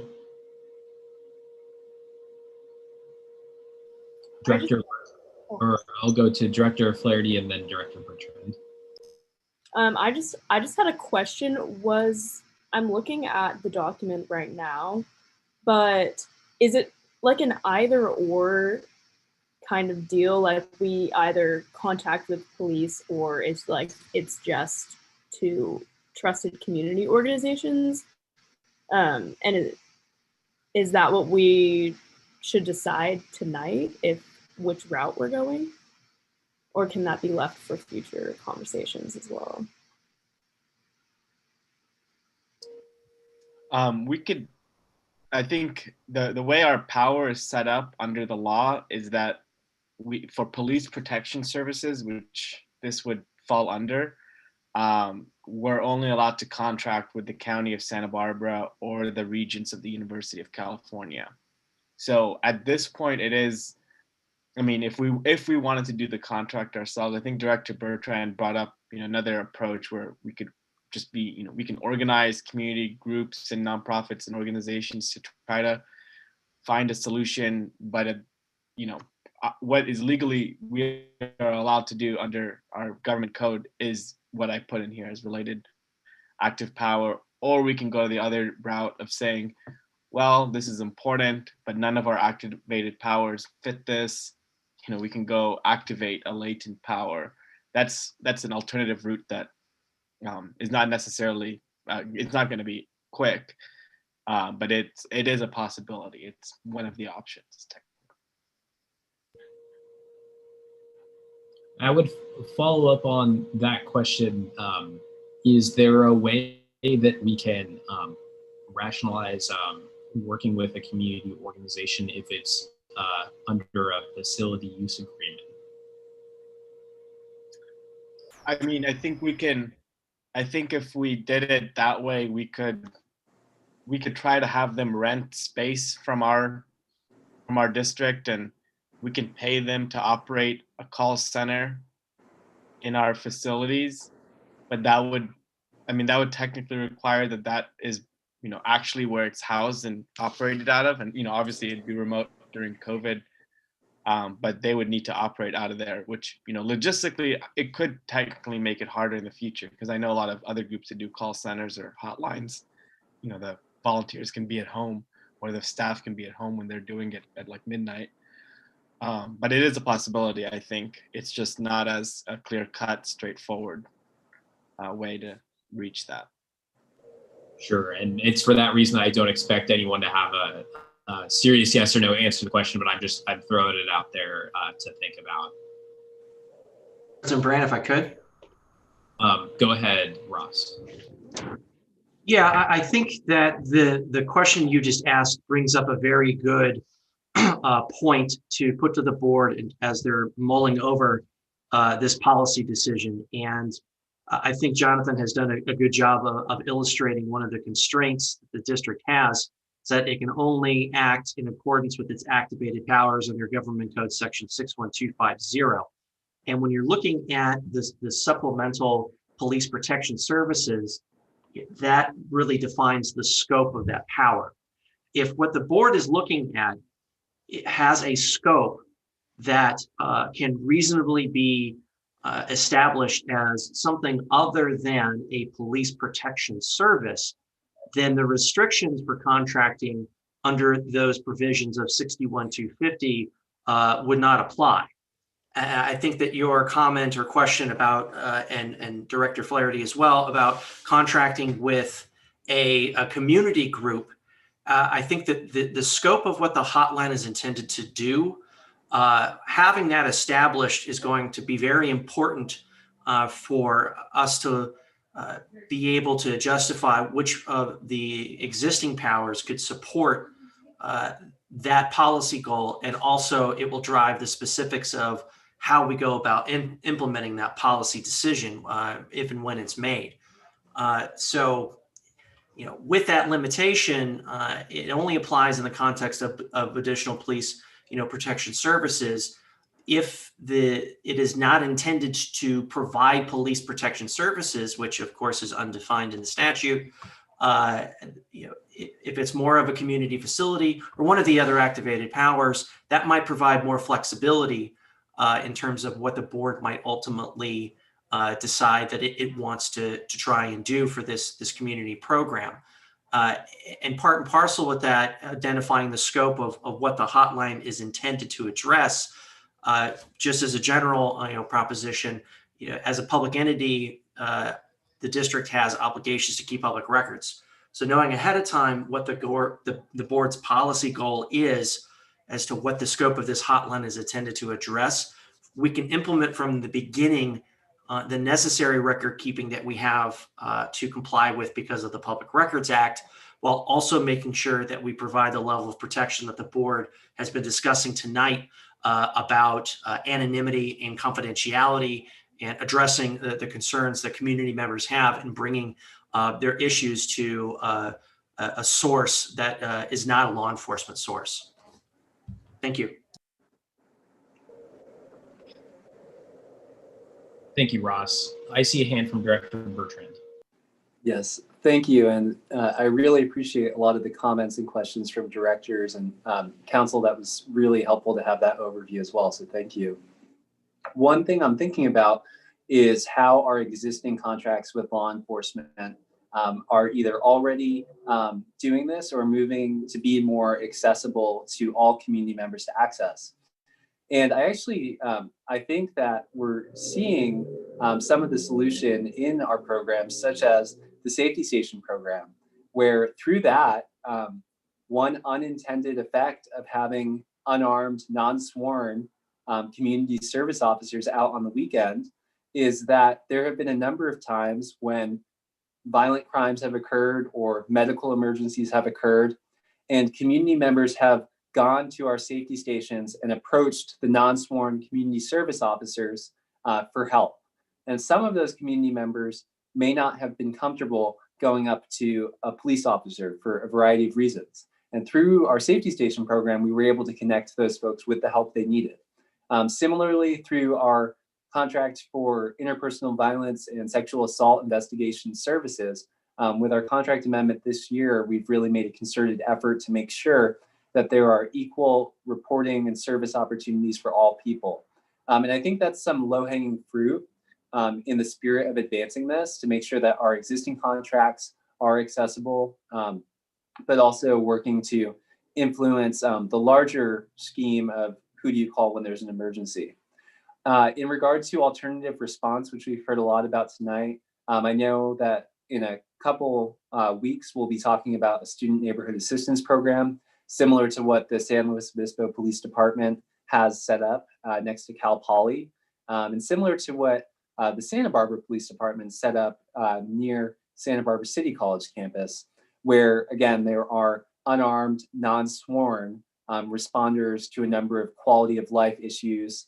So that way, when there is not a full law enforcement response needed, there can be that alternative response, and the police officers can focus on the things that require their attention.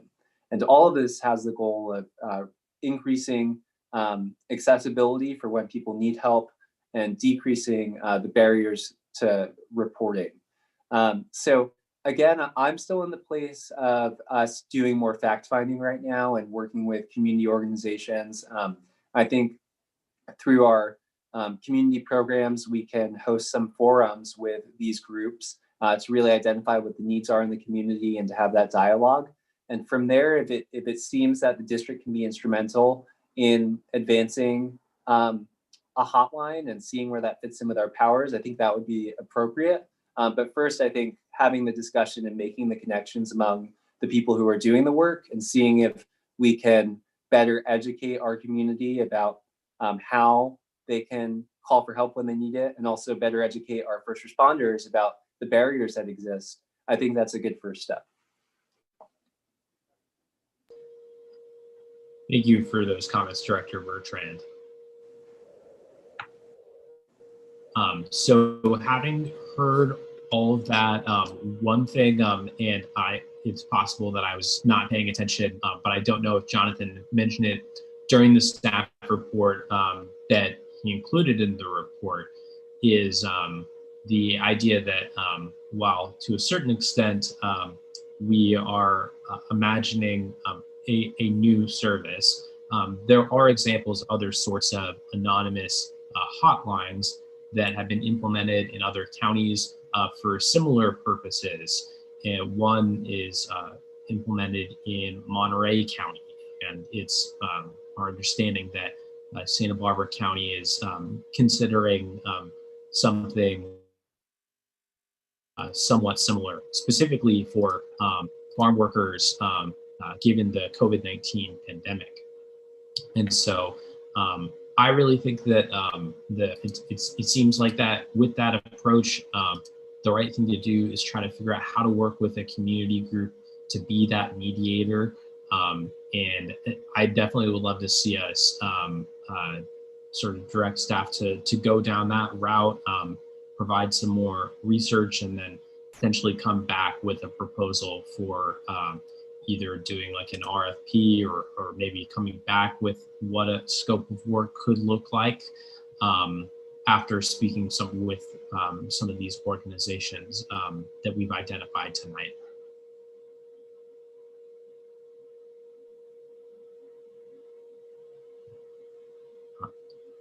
Are there any other comments from members of the board?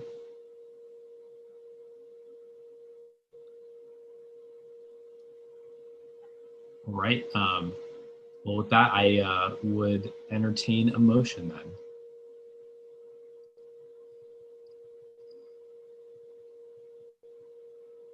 If anyone has one to make.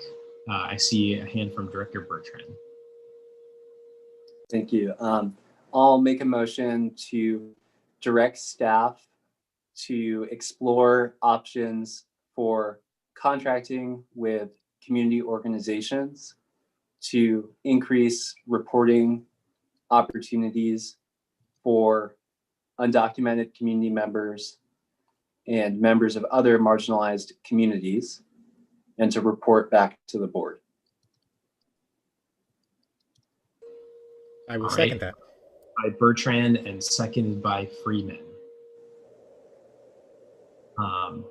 Any other comments on this from members of the board? All right, then with that, let's go to a roll call vote. Great. Director Brandt? Yes. Freeman? Yes. Bertrand? Yes. Geis? Yes. Flaherty? Yes. Aguilar? Yes. Motion passes. Thank you, staff, for all your work on this, and we look forward to continuing this incredibly important conversation about safety and trying to make Isla Vista a safer place.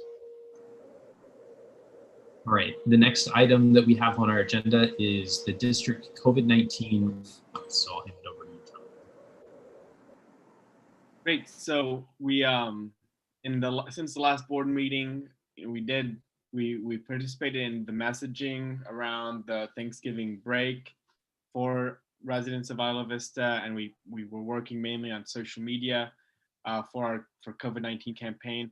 But moving into January and that period of the year, one thing that has been on our radar is testing for people who travel during the holidays and are returning to Isla Vista. And so that's something that I've been working and speaking with Viviana Marzano at UCSB Office of Student Life about how we can coordinate efforts on messaging and incentives to have residents get tested after they return to Isla Vista, after they've been traveling. So that's a big thing on the radar. And then another is that we attended the county's PIO, Public Information Officer meeting on Friday, and they provided us a lot of new content and information for businesses and residents seeking assistance. And so we're going to start getting that information out since we just got it today. So that's another part of the campaign. But you know, my thinking right now is that we have some of the money left from the UCSB grant for the COVID campaign. I think we have around 2,000 to 3,000 left. Don't have the exact figure in front of me, but I'd say we put the majority of that at this point, since it's been a few months already, but put the majority of that towards promotion for people to get tested. And I was thinking of also buying some gift cards from local businesses and giving that out as an incentive at the testing center using the UCSB funds. So that's kind of the idea right now, is testing is the next big piece of our message, and you know, safe travels for the holidays. Excellent. Thank you for that update, Jonathan. And I know that along with testing, it sounds like we're hopeful. You know, I think the testing that the County Public Health Department had provided at the IV Theater seemed to be incredibly well utilized, and I think we're hopeful that there will be more dedicated testing for all community members to here soon. Jonathan, do you have anything new on that front that you can share?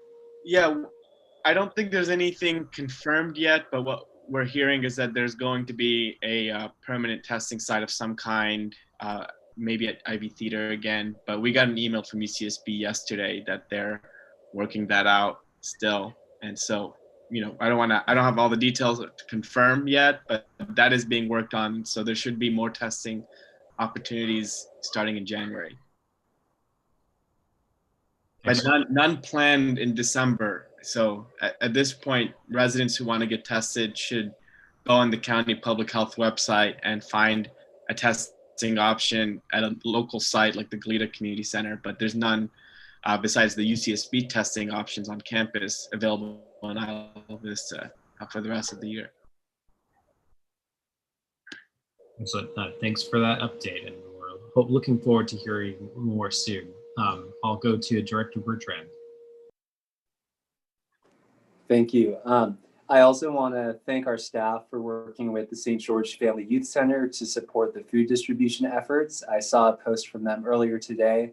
It looks like everything's going really well over there. So I'm glad we're able to fund that important food distribution in part. And then also, I want to commend our community for doing a good job right now. There are a lot of folks who are doing the right thing, wearing masks, practicing physical distancing, getting tested, and staying home. I also noticed that a number of local businesses proactively ceased their outdoor dining when the spirit of the stay-at-home order was released, even though it wasn't in place yet, just to err on the side of caution. And I really appreciate that. And I also just want to pitch to all of us and all the community members at home, our local businesses need our support right now. Thank you for that, Ethan. I think that's a really important note during this time. Thank you for that. I think I saw a hand from Director Freeman as well.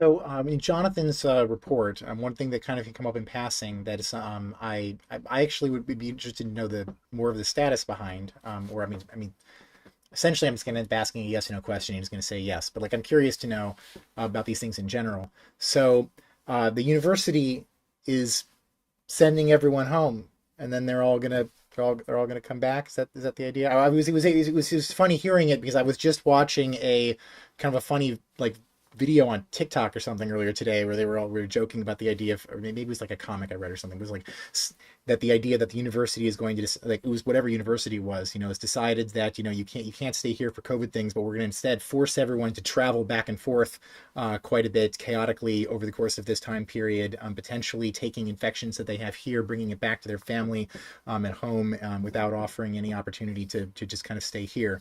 But really? Yeah. Yeah. Well, I mean, I think we're referring to the private housing in Isla Vista where people were encouraged to travel once and not return, but people didn't follow that. Not, there was a lot of travel back and forth for the Thanksgiving holiday, but in UCSB encouraged that not to happen, but they can't control. Is UCSB though allowing people to stay on campus over this winter break or not? I guess that's the yes/no question that I hadn't thought to ask until today and didn't realize I needed to ask until your staff report. The 1,000 or so people who are living on campus right now who are under I don't know if they're being allowed to leave. I'm assuming that UCSB is going to let them stay, but I actually don't know the answer to that. Okay, cool. I was hoping that they would be allowed to stay. So that's great. Yeah, we can check. Yeah. It's a great question. Thanks for that, Jay. Any other comments from members of the board on COVID response? Director Flaherty.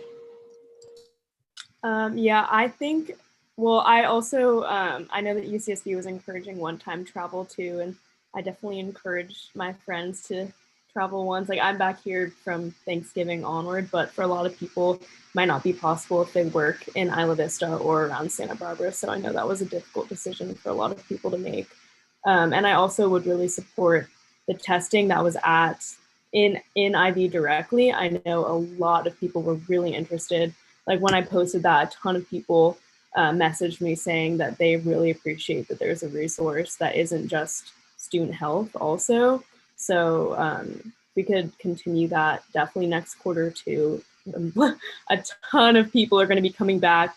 I think student health will be overwhelmed with testing if people didn't get tested before they come back to IV, which they should, of course, but just in case. So I would really support that. I know that people would really utilize that resource. Thank you for that, Catherine.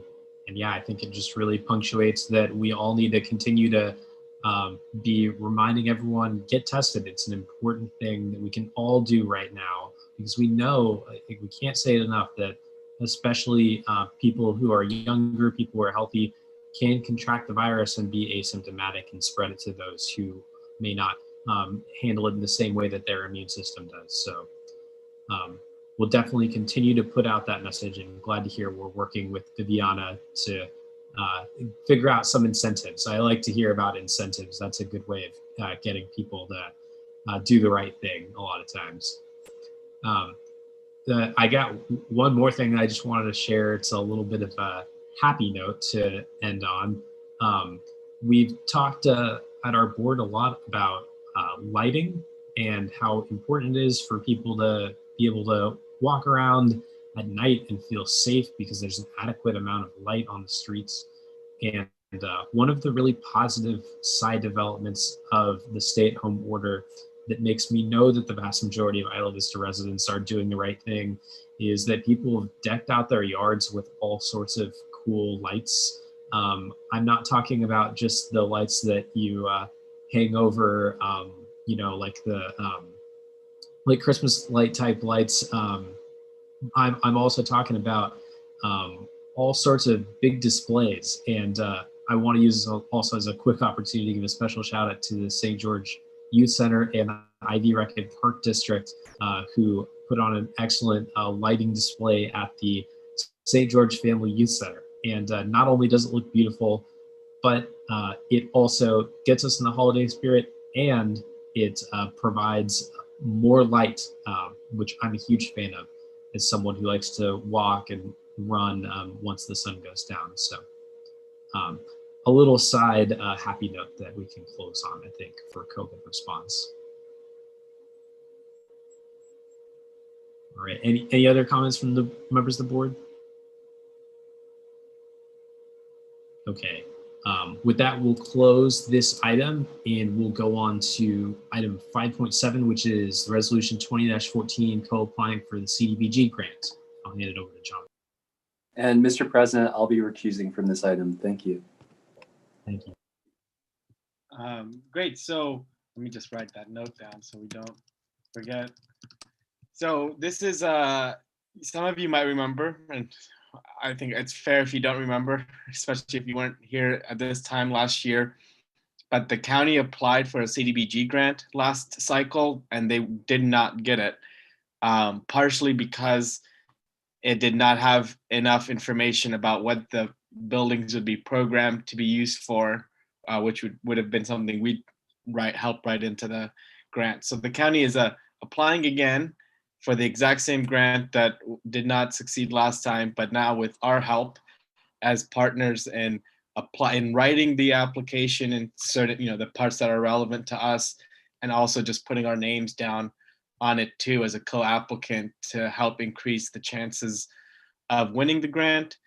And what we're discussing with them to fund is, the first thing is they had originally applied for the shade structure and kind of the patio improvements that has always been, on the to-do list that never got done originally. And then based on our building report that we had, the two of the low-hanging fruit items were signage and lighting in the area. And so I asked them if they could get those two items into the grant as well. We're still figuring out lighting, but we're definitely going to do signage. But I put lighting in our resolution because I think it shows how important it is to our board and district to make that more known. So yeah, we're gonna finish the grant in the next 5 days and submit it before the end of the year. So this is one of the last pieces to pass this resolution and to add in our Isla Vista, flavor of what we want to use these buildings for, or that building for, and how it's going to benefit the community, which wasn't in last time. And we hope this will be a successful grant. Excellent. Thank you for that report, Jonathan. Any questions or comments from members of the board?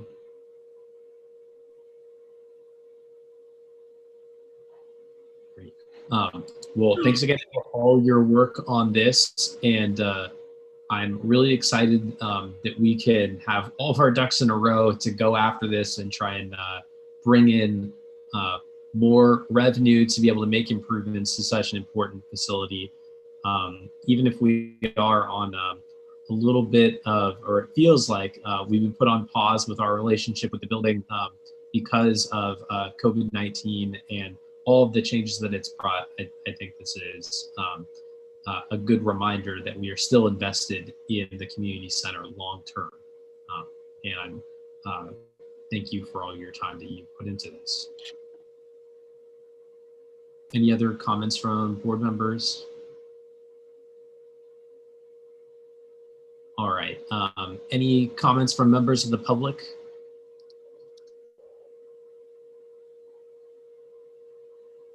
All right. I'll bring it back to our board and entertain a motion.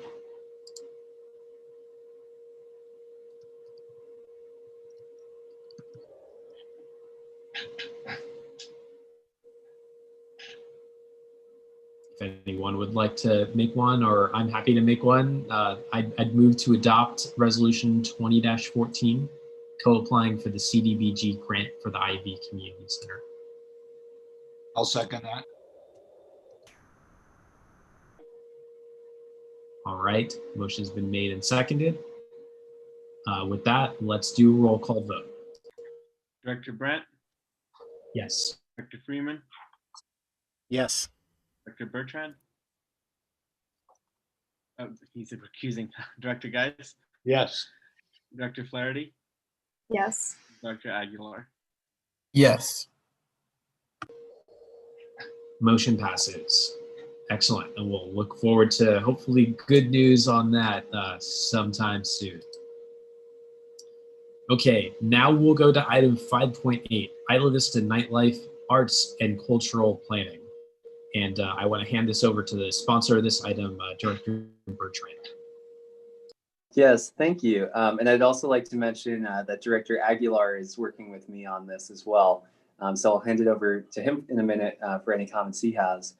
But I wanted to identify a project we could work on that's positive. Not that anything we're doing isn't positive, but during a challenging time like COVID-19 and when we are reckoning with issues of systemic racism and working to really meet a lot of challenges, I was thinking, what's something that we could do that's proactive that would bring people together over something to really look forward to? And in thinking about that, there are many ways we can go. But I thought about for a long time, there's been this thought about how do we improve nightlife in Isla Vista? When a lot of people think about the identity of our community, they think about what happens at night. And there are a lot of positive attributes, a lively social atmosphere, a budding arts and cultural scene, many amazing restaurants and some bars. Those are all very positive. But at the same time, historically, there have been some negative images or negative experiences. Safety concerns, people from the greater Isla Vista area not feeling comfortable coming into Isla Vista or not knowing what our community has to offer. And I thought about how those are really just two very different experiences where so many of us recognize the positive of nightlife and the potential. And how do we take that to the next level? How do we improve safety? And how do we really celebrate what our community has to offer? So what I'm proposing tonight is that we start a community engagement process on really planning for the future of nightlife in Isla Vista. In the past, there have been many great efforts, and there still are great efforts from our partners at the Ivy Rec and Park District, Associated Students Program Board, Isla Vista Arts, Jeffrey's Jazz Coffee House, just to name a few, a bunch of ongoing efforts to have events, pop-up events that are high quality, fun, and engaging. And we've engaged in this work ourselves with our partnership with Lucidity Festival, first to plan for a Lucidity Deltopia, and then to execute a well-attended virtual Lucidity Halloween event. But I'm thinking about how do we move forward to institutionalize this more, create a plan for really activating our downtown area on the weekend nights, supporting local businesses, and harnessing the talent that exists in Isla Vista in our music and arts scene, and really catering to the needs of our diverse community and the wishes. This isn't to take away from what already happens at night in Isla Vista, but it is to take it to the next level in a safe and engaging way that's really something to celebrate about our community's culture. So again, this is very high level and preliminary, but I wanted to bring this idea to the board as we enter this next calendar year, because I think this is something that we're in a unique position to do right now during the stay-at-home order, since this is planning. And also, as far as how this fits in with our district, I see this as operating community facilities and cultural institutions, how we're providing programming with our partners to meet the needs of our community. So I'll pass it over to Director Aguilar if he has any opening comments as well. Yes, thank you very much, Ethan. Thanks for authoring this in the beginning. This is a really wonderful idea. Some comments I want to share are that the obvious things about IV is very much an artistic place. This whole creative energy is what's drawn me to stay here for a very long time. With all the hustle and bustle of getting your degree, it's really important that students and residents who aren't enrolled have creative escape. It occurs naturally, whether it's through live music, art around town, photography, all kinds of things. But I think the important idea is that we have the structures of this community show support for that creativity rather than distrust of that creativity, rather than some kind of dampening of the sound. I would like to see, a return of live music in the sense of businesses. It's been quite a few years since there's even been businesses promoting open mics, let alone an orchestrated, event that involves a band. And it's hard right now to imagine that happening with COVID-19. But in, the eras past, music is being blasted all evening long, all weekend long. If I owned a business, I would love to be capitalizing on that, having people come to my place of business and spending their money. But it involves supporting young artists who are trying to get a name for themselves. They're going to use Isla Vista as a stepping stone in their career anyways. We might as well support them.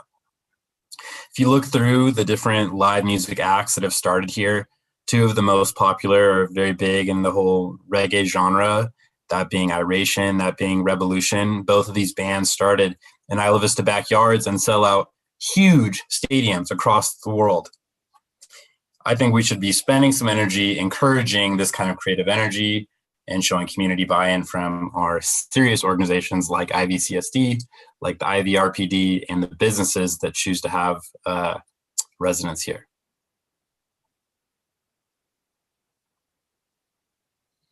Thank you for that presentation, Director Bertrand and Director Aguilar. I see a hand from Director Freeman, so I'll go over to you. Yeah, so I love the idea of attempting to concentrate on nightlife as someone who's effectively nocturnal. I love night in general, so night anything is great.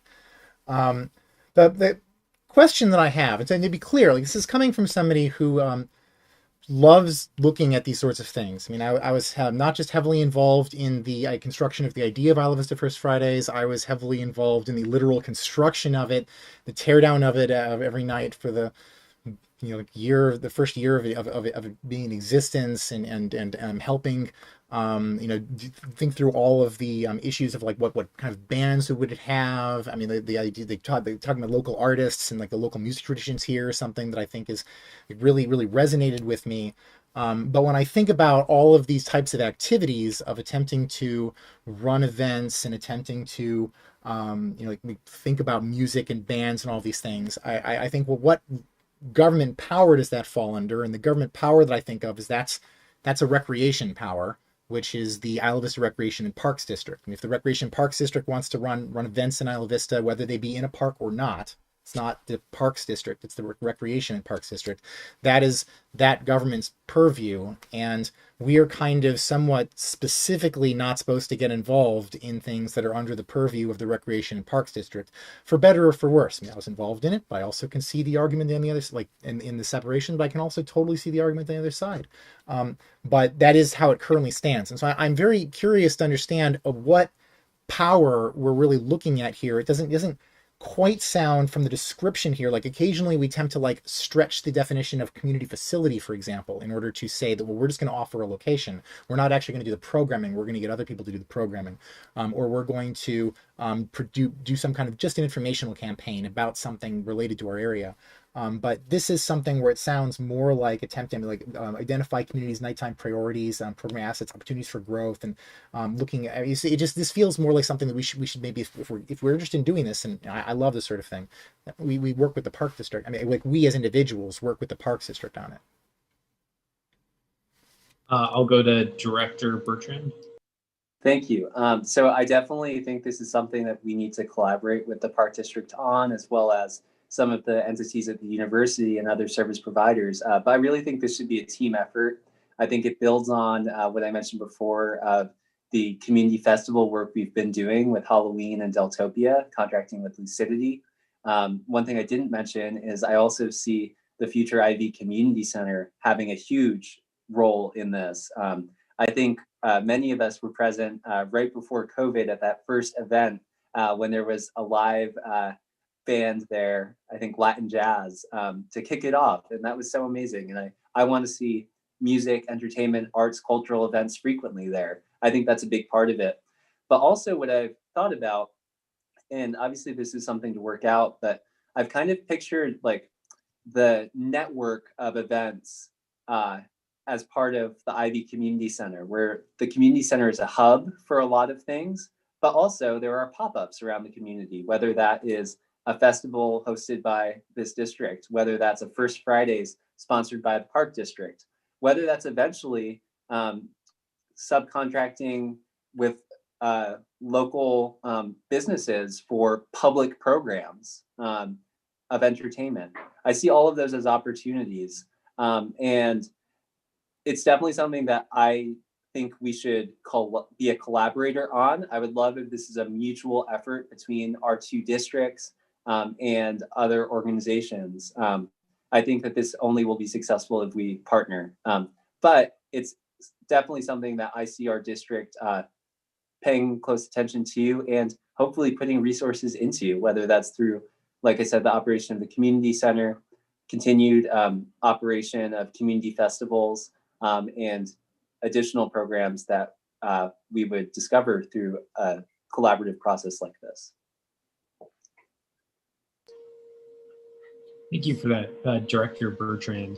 And I just want to throw out there that I definitely agree with this approach. And I thank you and Director Aguilar for putting this together. And really, I also see it as building on a lot of the work that we've been moving towards. I think what we were able to do with the Lucidity Festival was probably our most significant venture into nightlife in Isla Vista to date. And I think it was overwhelmingly successful. So, I think that things like that could potentially serve as a model for the direction that we want to go.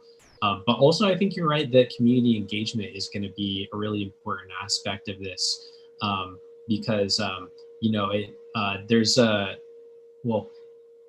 culture is organic.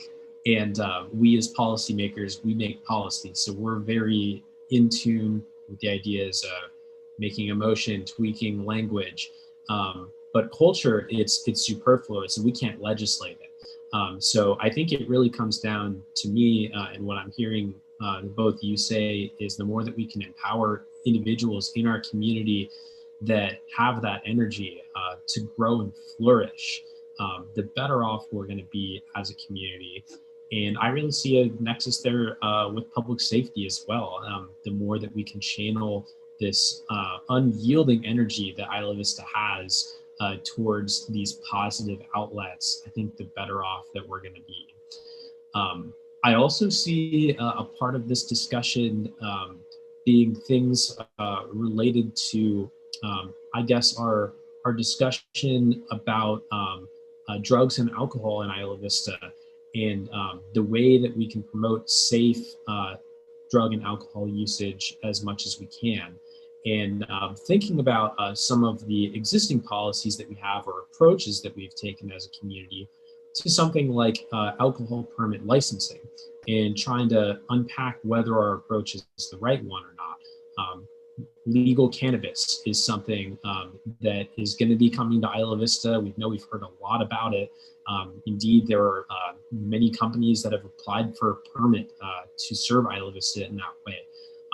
And so I'd love to see that being a part of that discussion too, because I think that the two of those things are inextricably linked. Maybe it's not something that we as a local government directly support, but we really, I think, can provide the forum for discussion for community members to become engaged in some of these questions.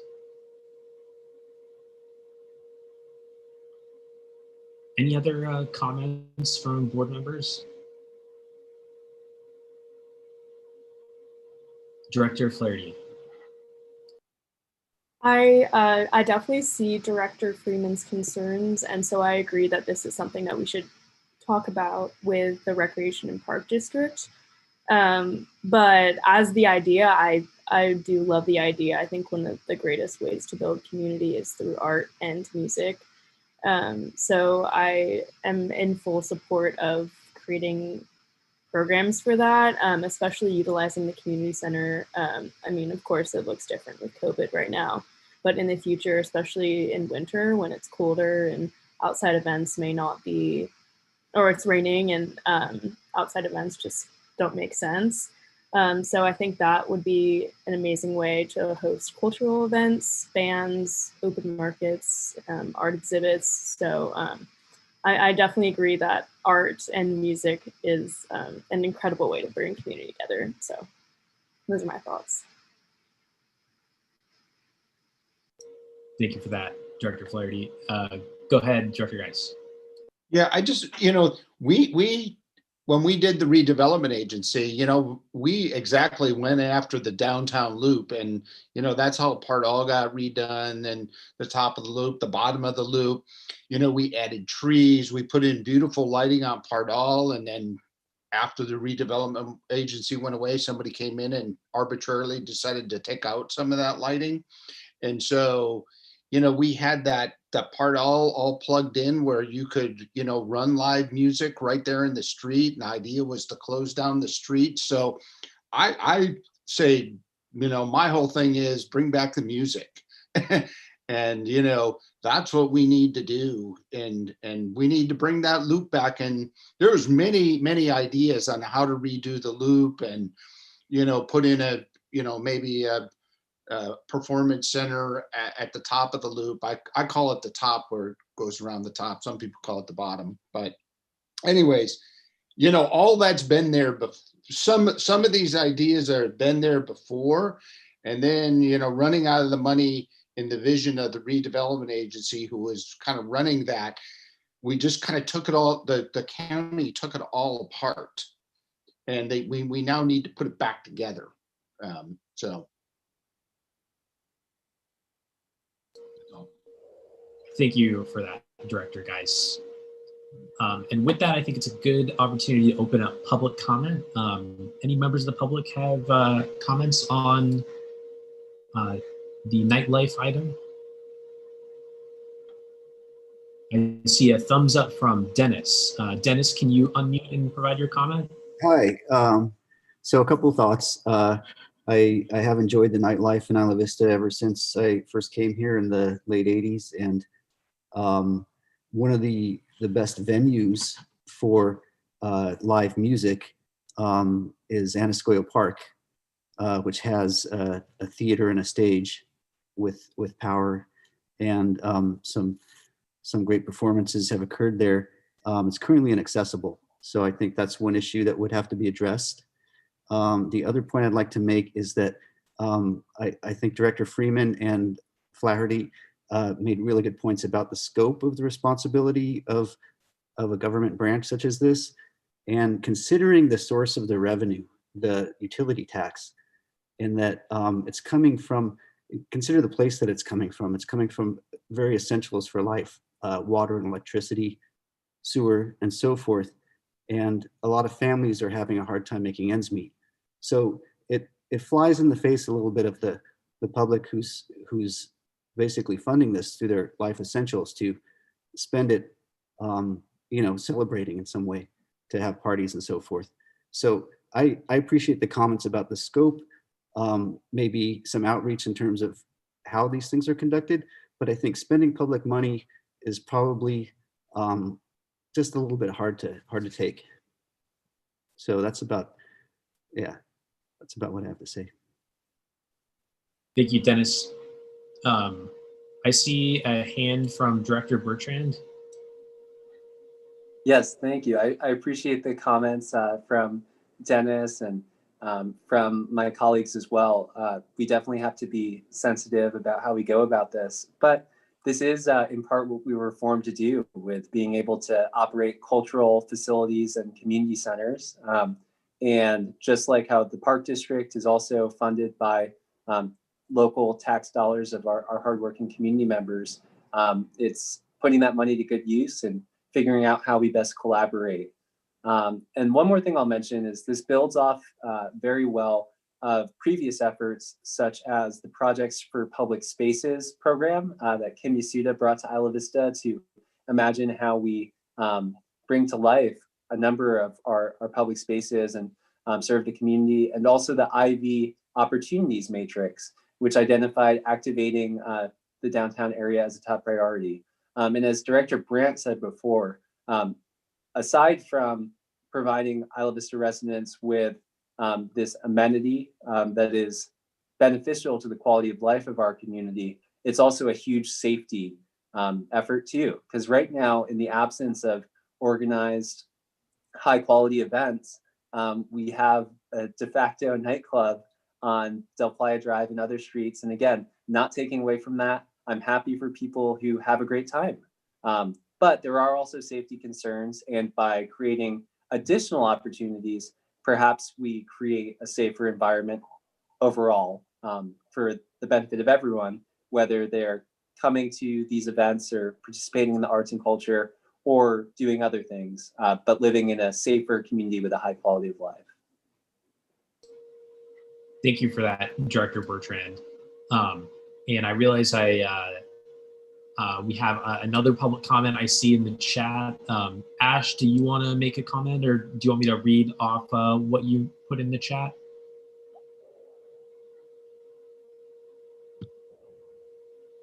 Okay, I can read it off. Ash mentions, I'd possibly be willing to work on this with you if it's helpful, supporting music and activities to build upon our vibrant social life and give people more positive experiences is something lots of community members talk about wanting more of for my whole 9 years here.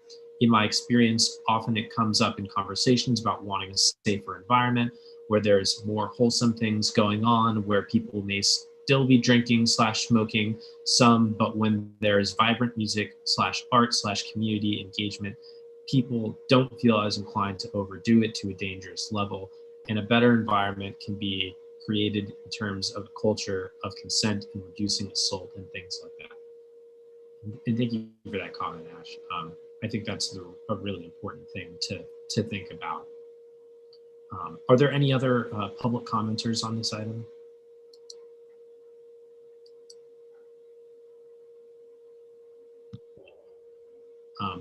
Well, again, I just really want to reiterate and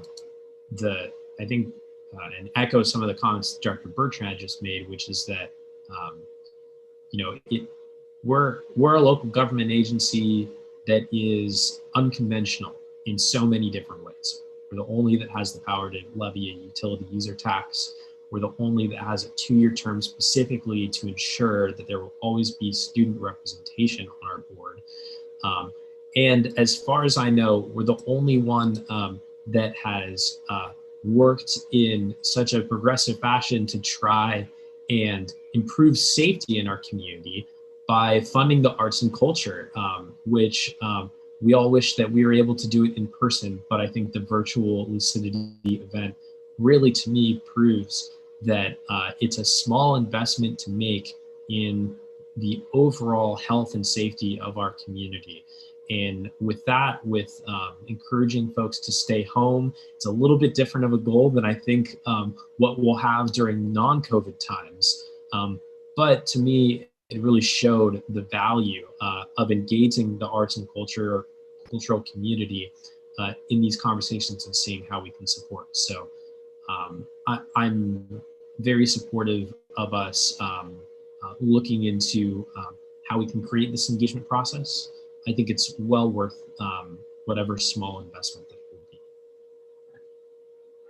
Thank you. And I'll just close by saying that some of my best experiences in Isla Vista have been at these very events when they have happened. At the top of that is when I saw Billie Eilish perform at a First Fridays in Isla Vista. Another example from what Director Aguilar was discussing before about people with budding talent finding success in our community. And that was part of the First Fridays program that Director Freeman mentioned before, and something that brings people together, makes us safer, and also increases interest and visiting from the outside community. As I've also heard people mention, especially our local businesses who can suffer during some times of the year with students coming and going. So overall, I think this is really a positive opportunity. Also, other local governments do this in different ways, whether it's the city of Santa Barbara's efforts right now with the State Street Promenade to create a safe experience that wasn't possible before COVID. The city of Goleta has a number of different arts and cultural initiatives throughout the year, whether it's the Dam Dinner, where they bring together people at the Goleta Dam, or different arts and cultural events in Old Town. There's a lot that goes on. So the most important thing that I've heard from colleagues tonight is the need for collaboration, and I want to assure you that I take that very seriously. I want this to be a shared effort that we're a part of. So I'd like to ask if Director Aguilar has any other comments, and then I'm prepared to make a motion. No comments? Okay. Well, actually, I have a question. Is there another board member who'd like to work with us on this?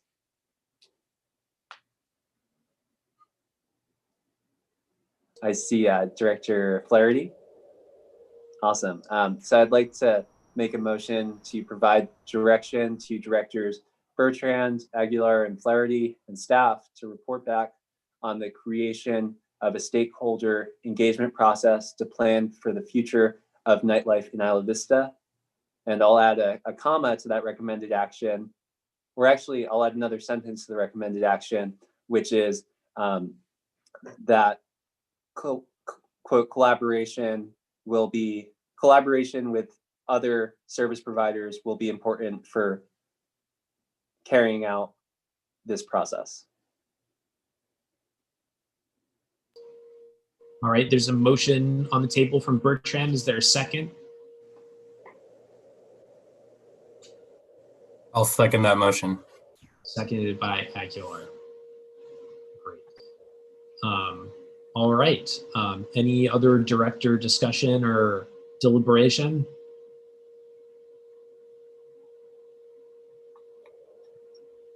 All right, if not, let's go to a roll call vote. Jonathan, I think you may be muted. Dr. Brandt? Yes. Dr. Freeman? No. Dr. Bertrand? Yes. Dr. Geis? Yes. Dr. Flaherty? Yes. Dr. Aguilar? Yes. Motion passes. Excellent. Well, we look forward to hearing that report back and dreaming of what nightlife will be like someday soon. Yes, and thank you to Director Valenti from the Recreation and Park District for offering their assistance. Definitely be in touch to follow up. Excellent. All right. Next, we're going to move to the organizational session.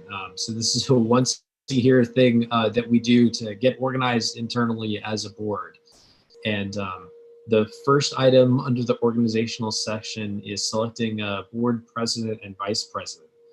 And first, my colleagues, I just want to say a big thank you for entrusting me with this immense responsibility of serving as your president this past year. I think it's almost a cliche to say that I could have never expected that 2020 would have turned out like this, and some of the things that we've been thrust into as a district would really just boggle the mind if you had told me a year ago that we would be working to keep residents inside, keep people safe and healthy during the midst of a global pandemic, and that all of our in-person services and facilities, or not all, but so many of them, would have to be put on pause during this time. But throughout all of that, I have really just appreciated the continued support from you all, and would definitely be interested and looking forward to serving another term if my colleagues so nominate me and so choose. I see a hand from Director Freeman.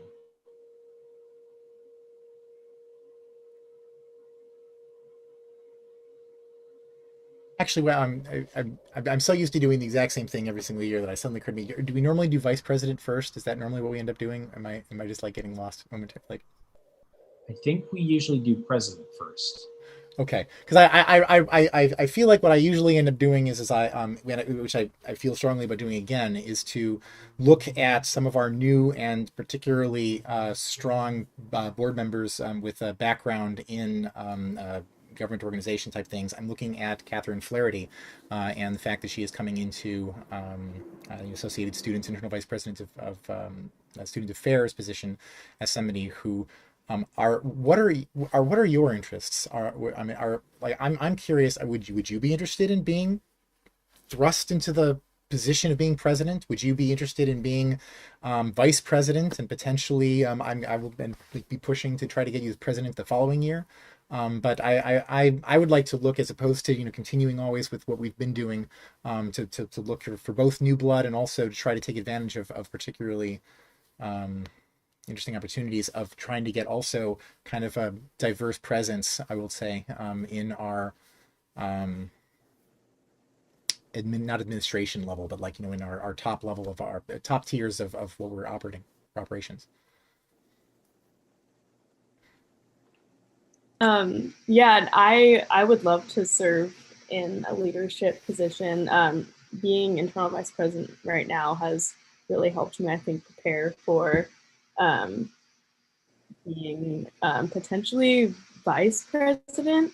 I would have to look into, I know president is a lot more, and I honestly hadn't considered it because I've seen Spencer work in this role and do a great job.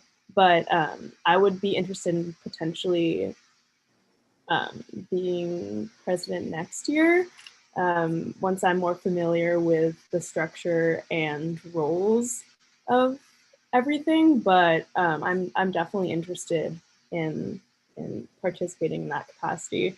Luckily, being IVP right now has definitely helped me for sure in transitioning to another role.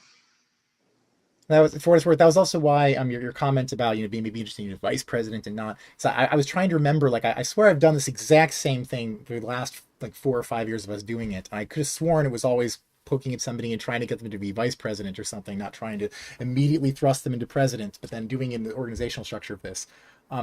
So that said, I've been actually very comfortable with Spencer's stewardship of the district, to the extent to which it does feel kind of almost weird to just keep rolling, the same things every single time. I'm excited about the idea that Spencer said that he's willing to do this another year. So, is anyone with me on this idea of sticking on Spencer again? I'm with you on both ideas. Catherine. Yeah, I am too. And I'll say I served as board president for the first 2 years, and 2 years feels like a long time. So Spencer, I'm so proud of you for hanging in there and for willing to be continuing to lead us in this role. Your calm, steady leadership has been much appreciated. I agree with Director Freeman that we have 2 fabulous new directors, both of whom would do great jobs in leadership positions. I'm excited to hear Catherine's interest in serving as vice president. And I think that either Catherine or Marcos would do a great job in this position. And there's other leadership opportunities too, with being a chair of a committee, as well as potentially being a library commissioner. So lots of great opportunities today, but I am comfortable with what you proposed, Director Freeman. I just want to say that, well, first of all, I appreciate the kind words from all of you, but I'm also probably even more excited to hear that you are interested in serving in a leadership role, Catherine. I mean, frankly, you already are serving in a leadership role in our community in so many different facets. And I really see this as a really great opportunity for you, and would to be able to grow and learn into that leadership role. So I am also supportive of this plan that seems to have been concocted, and echo the comments that with however we want to do it, there are lots of other leadership opportunities too.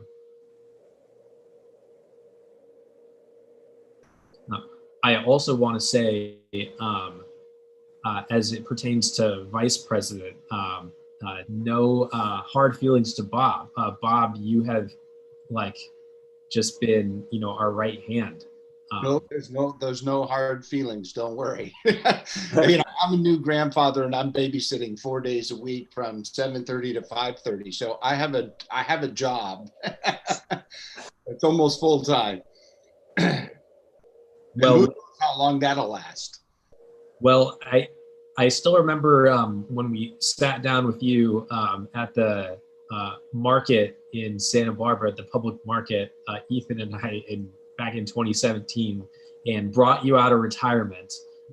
So it only feels right that obviously you're not going anywhere, but that you've got grandkids to bring you even more out of retirement. No, and I really meant it earlier too, that the young leadership that you guys show is, as Father John said, you're mature beyond your time, and you guys are coming with great experience. And Catherine, you already have leadership experience on the AS board, so it'll do you well. Excellent. Great. Well, then with that, I think we had a good discussion. I don't know if anyone has any other points of discussion or would like to make a motion. We have to do the thing where we have a motion for somebody and then they don't vote on that thing, and so we are getting like or do people get to vote on them being something president? I don't remember the status of that. Are allowed. People can vote. Traditionally, people don't. They abstain. And I was gonna see if there was going to be a break in the action to politely jump in and suggest that you break up the offices, because with I want to make sure that you have as many people voting on the selection of officers. Because with the resignation of Director Thurlow, you're only at 6. And then if you ended up voting as a slate and both people ended up recusing, you potentially only have 4 votes in favor. So just something that I wanted to put forth to the board to consider breaking it up in case people do abstain and voting for themselves, just for the record keeping and transparency. That was in fact why I was asking the question that I was asking, because I was nearly going to just do a combined motion, but I was like, wait, maybe people are going to want not do that. So I will move to nominate, well, he's not nominated. I will move to appoint Spencer Brandt as the president of the Isla Vista Community Service District for the following year. I'll second that. All right, there's a motion made by Freeman, a second by Geis. Are there any, well, I think now's the time, I guess we'd open up public comment. Any public comments?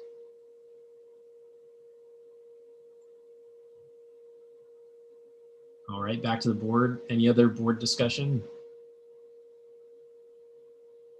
All right, with that, Jonathan, let's do a roll call vote.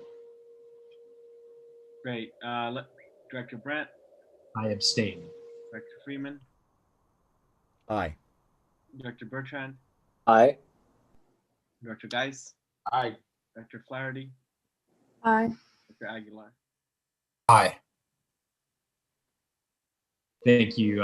Motion passes. And with that, I would move to appoint Director Flaherty our vice president for this coming year. I will second. All right. Motion made by me, seconded by Freeman. Is there any public comment? All right, we'll bring it back to the board. Any other discussion? All right, let's do roll call. Director Brandt. Yes. Freeman. Yes. Bertrand. Yes. Geis.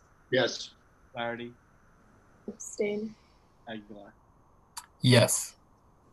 Excellent. Motion passes. Well, thank you, board. We look forward to serving you well with the duties that you've entrusted us with into the year 2021. Here's hope it's going to be a little bit better than the year 2020. All right. The next is the meeting calendar. And Jonathan, anything to add to the 2021 meeting calendar? Anything of note? Nothing special. You know, we have 2 November meetings now instead of 1, and so I moved the one meeting a month to July and December instead of November and December. Great. Okay. We'll get a little summer vacation. Any board members have any discussion, or I'll entertain a motion?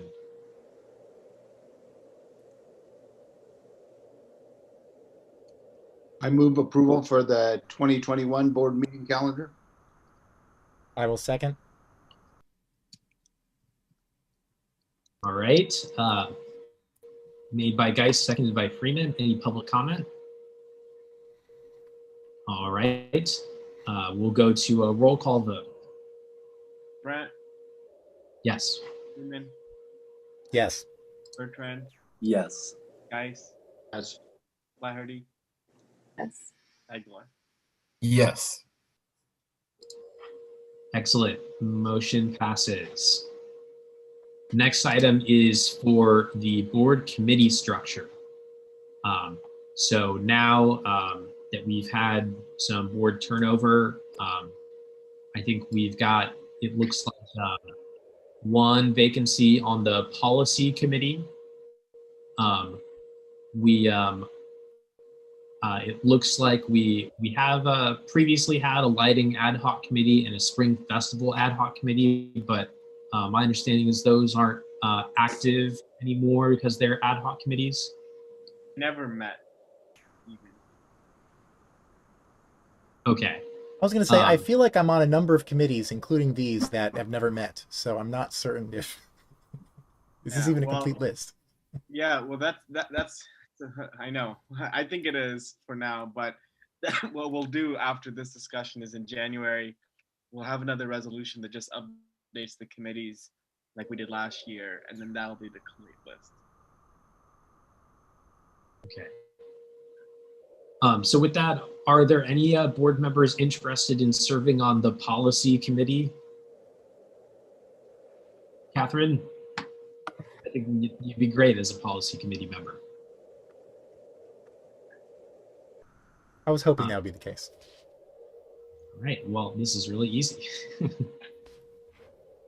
Okay, so are we in concurrence board? I don't know if we need to vote on this since it's going to come back as a resolution, but we'll have Flaherty for the policy committee.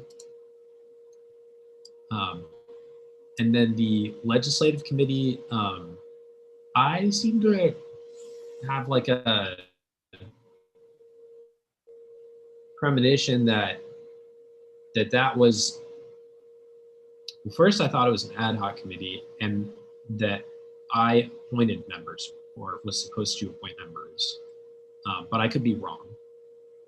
It's a standing committee, and you were able to appoint members, but I'm not sure who was appointed. So now we're just seeing who would want to be on it if we wanted to include that in the resolution. Are there any other board members that would be interested in serving on the legislative committee? I think the goal is that we'd meet once a year and put together pieces of legislation that we supported, potentially send a letter to our state and local legislators if need be. Not really meant to be intensive work group, I suppose.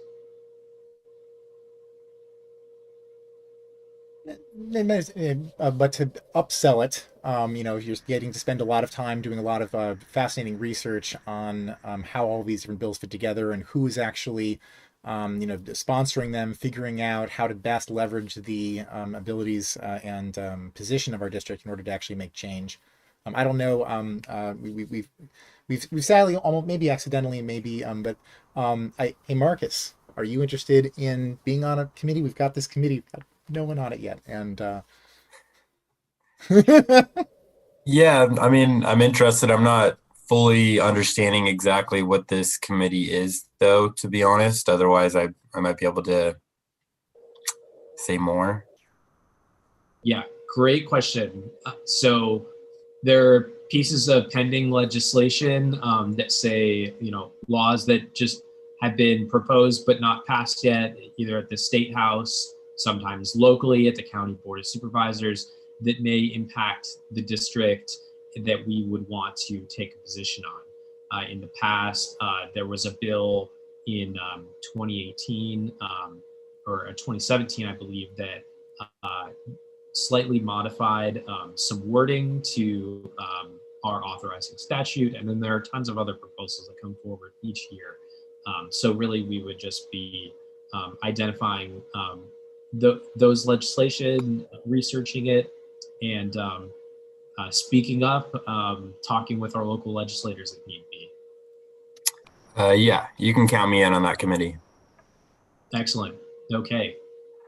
And I'm also very happy to serve on it too. This is a little bit of my brainchild when it comes to advocacy. So you can put me down for it too. And if other directors are interested, feel free to get in contact, but I think two should work for a committee as well. So we'll have that be brought back. Director Flaherty. I just have a general question. If we're still interested in what's happening at the committees, can we still attend as just a member of the public and watch the discussion happen? Great question. So yes and no. So you can attend and watch, but if you are a board member, you cannot participate. And that's just for Brown Act reasons of not having a majority of the board speaking about something outside of a public meeting. Back when we were doing meetings in public, I attended a number of the committee meetings in order to record them, and it was getting increasingly humorous in the sense that people would even say like, "Hey Jay," and I would just be staring at my phone, completely ignoring them, dead-faced. They'd start having discussions, and then they'd realize, oh yeah, that's right, Jay can't actually say anything back to us, he's actually not here. I started just hiding around the corner actually, so that I would set things up, and then I would go sit on a couch that's like not out, that's like out of view, in order to make it less awkward. But yeah, it's it can get kind of funny. Yeah, Jay taught me that lesson many times. Indeed, makes for some good humor. Great. Well, if there's not anyone else interested in joining the legislative committee, that's okay. We'll be a committee of two, and we'll have that brought back in the resolution. All right. Any public comment on any of this? Okay, well then we'll go on to the next item, which is Goleta Valley Library Advisory Board appointment. So as circumstance will have it, the Goleta Valley Library Advisory Board met yesterday, and our representative on the board is Director Freeman. And I imagine even he might have this as part of his director's report in terms of what was discussed at the committee. But I wanted to open up to you to see if you're interested in continuing to serve or what your thoughts are. And so to provide some context on this, my involvement in the Library Commission ended up happening when one day at the meeting of the Alva Vista Community Service District, we had an agenda item for finding this person, and I remember this almost feeling of despair that I was watching because I hadn't been involved in the search process. Of well, we've been trying to get somebody to be on this commission. We haven't found anybody yet. We've actually already extended the deadline once in order to try to find somebody new, and we haven't yet found anybody. We need to what are we going to do? I leaned over and I was like, I mean, I'll do it. And there was this feeling, idea, oh, that's great. We can have somebody to put on this commission. I don't actually have any background knowledge or experience with libraries, but I do have a lot of, or did in that context, do still, I haven't lost anything, a lot of context in information, retrieval systems and interest in understanding, like making certain that people have access to information. There were a few conversations at the library board meetings that were actually about things that I'm particularly interested in, although they were just reports on things like copyright related complaints that have been occurring where certain publishers have decided that libraries should not be able to, like, with digital downloads, should have very limited access, that late after much later times, etc., like things like that.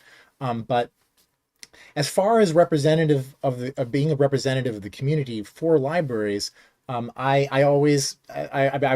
wanted to make certain that I was as good a representative as I could be, but I was largely there as the person willing to do it. I now am under the impression that Marcos actually has actual experience working at a library and has therefore actual knowledge of libraries. And so I am very excited about the idea of passing the torch on the library representative to somebody who will be a better representative than I for this particular topic. Marcos, you can do it. Please tell me you're gonna. I already been told at the meeting yesterday, I already said goodbye. So if you don't do it, it's going to get really awkward when I come back. No, again, this is something I'd be happy to step into. Libraries have been a big part of my life, specifically by having a job there, but also it's a good system. The whole idea of a library is to serve as many people as possible. And that's one of the things that motivates me with IVCSD. So I'm excited and happy to bring my experience to this board and to take on that role. Great. Well, I'm glad that this is going so smoothly as well, too. I think I also saw you as a perfect fit for that role, and we'll be very happy to support you for it. So important. I know I was at the Library Commission meeting yesterday. It's almost $200,000 of Isla Vista's tax revenue that goes to a library that oftentimes isn't very accessible to our community members. So anything we can do to better partner with them to bring more services to Isla Vista, I'm sure that you will be a vigorous fighter for that. So very excited. Any public comment on this item? All right, back to the board. Any discussion? All right, I'll entertain a motion. I move to appoint Marcos as our representative to the Goleta Valley Library Advisory Commission. Made by Freeman. I Is there a second. Seconded by Flaherty. All right, let's go to a roll call vote. Dr. Brandt? Yes. Yes. Dr. Bertrand? Yes. Dr. Geis? Yes. Dr. Flaherty? Yes. Dr. Aguilar?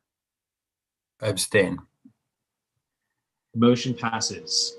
All right, very excited for our newest library committee member. And thank you, Dr. Freeman, for all of your service over the past year on the committee as well. All right, Director Aguilar, thank you so much for stepping up with this. I'm excited for what you can do with this role. And just point of information for our staff follow-up, where does this go from here? Does staff communicate to the Goleta City Council about updating the representation from our district, or perhaps Director Freeman knows the answer to this? Yeah, we have a system already with the Board of Supervisors, so they're okay. working on it. We specifically special requested to wait till now to do everything so that we can have them. Got it. Yeah, my term was actually up months ago, but we wanted to make certain that we didn't just reappoint me or something silly like that. So. Great. All right. Well, next we have membership in the Santa Barbara chapter of the California Special Districts Association. And I see we've got an attachment here, but my internet's being screwy, so I can't open it. Jonathan, can you introduce this? Yes. So the Santa Barbara chapter of the Special Districts Association has asked us in the last couple of times if we'd be interested in becoming official members. Deborah has attended a couple of their meetings when I wasn't able to go, just to check in on what's going on there. And they are offering us membership for $150 because our regular operating is still under $1 million at $940,000. So they're offering membership for $150. So while that's within my spending limit to obviously spend, obviously joining an organization is the board's vote if we want to become part of this organization or not. Great. Thank you, Jonathan. I've spoken with Sharon Rose, who's the president of the Goleta Sanitary District, a little bit about the Special Districts Association here locally. I think it's a great thing for us to get involved with. I think other people our district's been connected with have been involved in the past. I know, I think Jeff Hodge in the past was involved, who's a big help to us when we were first starting up. It's the local chapter. I think this is a great thing for us to join, and would be super happy to hang out with Deborah at these meetings too. So let's go together. Okay. Obviously it's virtual now, but you know. Pick me up. Any other comments from the board? Any public comment? All right, I'll entertain a motion.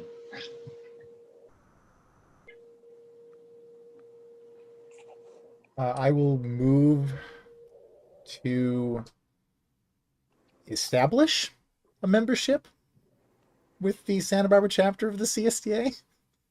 Always getting the verb. The verb is always the hard part. I think that works. Is there a second? I'll second. All right, seconded by Geis. All right, let's do roll call. Brett, Yes. Freeman, Yes. Bertrand, Yes. Geis, Yes. Flaherty, Yes. Aguilar. Yes. All right, motion passes. And with that, we will conclude our organizational session for the coming year.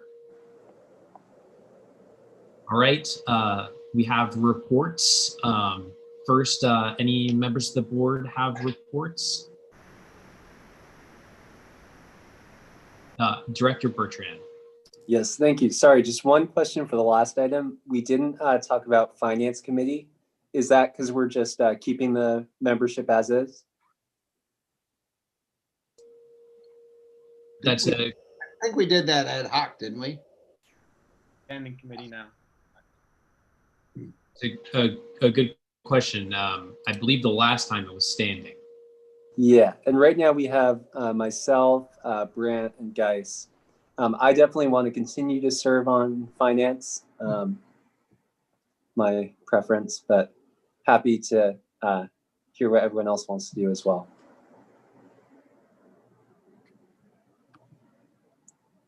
I think I'm feeling the same way. I'd love to continue to serve, but also happy to hear if anyone else is interested.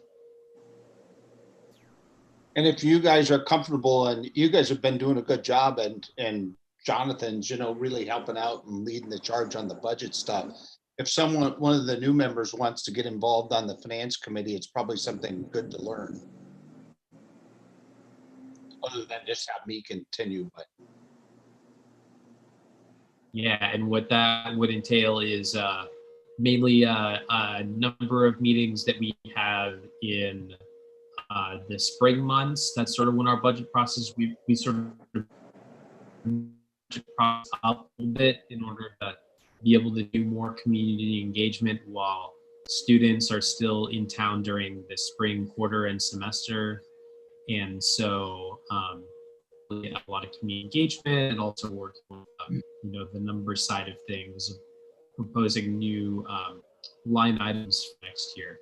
I see my internet is a little unstable, so I hope all of that went through. But is there anyone interested in joining?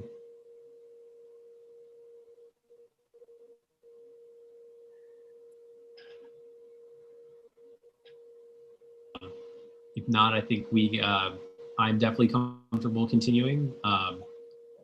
Guys. Yeah, it doesn't take much of my time, so I'm happy to continue. All right, excellent. So then with that, we'll close the organizational session and go to reports. First reports from members of the board. Any members have reports they'd like to give? Director Freeman.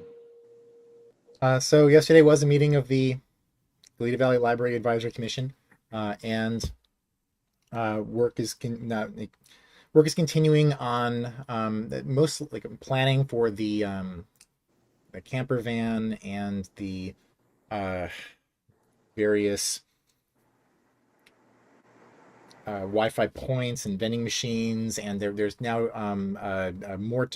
Essentially, there are a lot of things are currently stalled because of COVID, of course, and one of even things like having book drop-off points and being able to collect books and all sorts of things. There's been a lot of concern about whether it be within our library or particularly some of the policies at other libraries of infections like being left on books, and what the quarantine procedure for those would have to be. And in past meetings, we've talked about how our library has maintained a 7-day quarantine period, but if you were to have books that are being dropped off with people and they're being immediately handled, or books that are being left at like little library style situations, that this would actually be much more problematic. And so a lot of things continue to be stalled, but other things are mostly in the planning scenario get to move forward. There's been a lot of outreach to community groups, largely by physical mail, which Jonathan got to experience firsthand, where the library's director sent a physical piece of mail, and then that is not being checked very often on our end. And I bring this up because I think he actually had mentioned this, Jonathan had mentioned this during a previous report at our board, but this actually came up as a topic of conversation yesterday at the library board meeting, because there hasn't been that much feedback that has been received from all of the outgoing communication from the library about what should happen in Isla Vista, and it turns out that it's all been done by physical mail. And there's been 2 ideas that have come up before it, one of which is that people aren't checking that much physical mail, and the other one of which is that apparently there was some direct feedback that people don't open mail that has the City of Goleta logo on it. And so we are now, I think, going to go into a new round of feedback whereby emails are going to be sent to people asking for feedback on where, like, places to do things at the library and things like that. And so with that delay, I think that now we will maybe get some good information going forward. Other than that, I mean, there's not, we don't take any action at the Goleta Valley Library Advisory Commission, so there's certainly no action to report. All right, thank you for that report, Director Freeman. I think that the only thing I would add is I joined Jay at the meeting the other day just to pop in and see what was going on, and I think endorse everything that he shared in his report, but also think it's just important for our board to stay engaged to ensure that their library director is taking into account student needs in Isla Vista. I think that they've got a lot of positive progress when it comes to engaging seniors, when it comes to engaging our youth and families, but it can be a little bit difficult to crack the code of engaging college-age students or college-age individuals, or people like myself that are young but recently graduated. And so I think that that'll be an important thing going forward. Any other reports from members of the board? All right. Oh, I see a hand from Director Bertrand. Thank you. Yes, I'll just report that Director Brandt and I have continued to do COVID outreach since our last meeting. We put out another video to the community, and we'll work on another one this week too. Just communicating with our constituents about the latest regulations regarding COVID and providing tips on how Isla Vista residents can stay safe.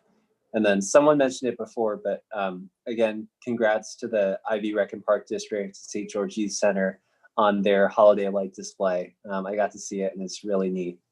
Thank you. Thank you for that report, Director Bertrand. All right. If there are no other reports, we'll go to our next, which is committee reports. Do we have any committees that met since the last time? I don't believe so. All right, report from District Council. Thank you, Mr. President. Two things, and in the interest of time, I'll keep them brief. First, congratulations to the new directors. I look forward to working with you as you take your place on the board of directors of a very interesting and very unique local government. It is a pleasure to serve such a high-functioning board of people and to help implement policies for such a unique local government. It's truly a pleasure of mine. I look forward to working with you. The second is a little bit more substantive, and I'm going to end up passing this information on to Jonathan, but it concerns the adoption and enactment of AB 2107.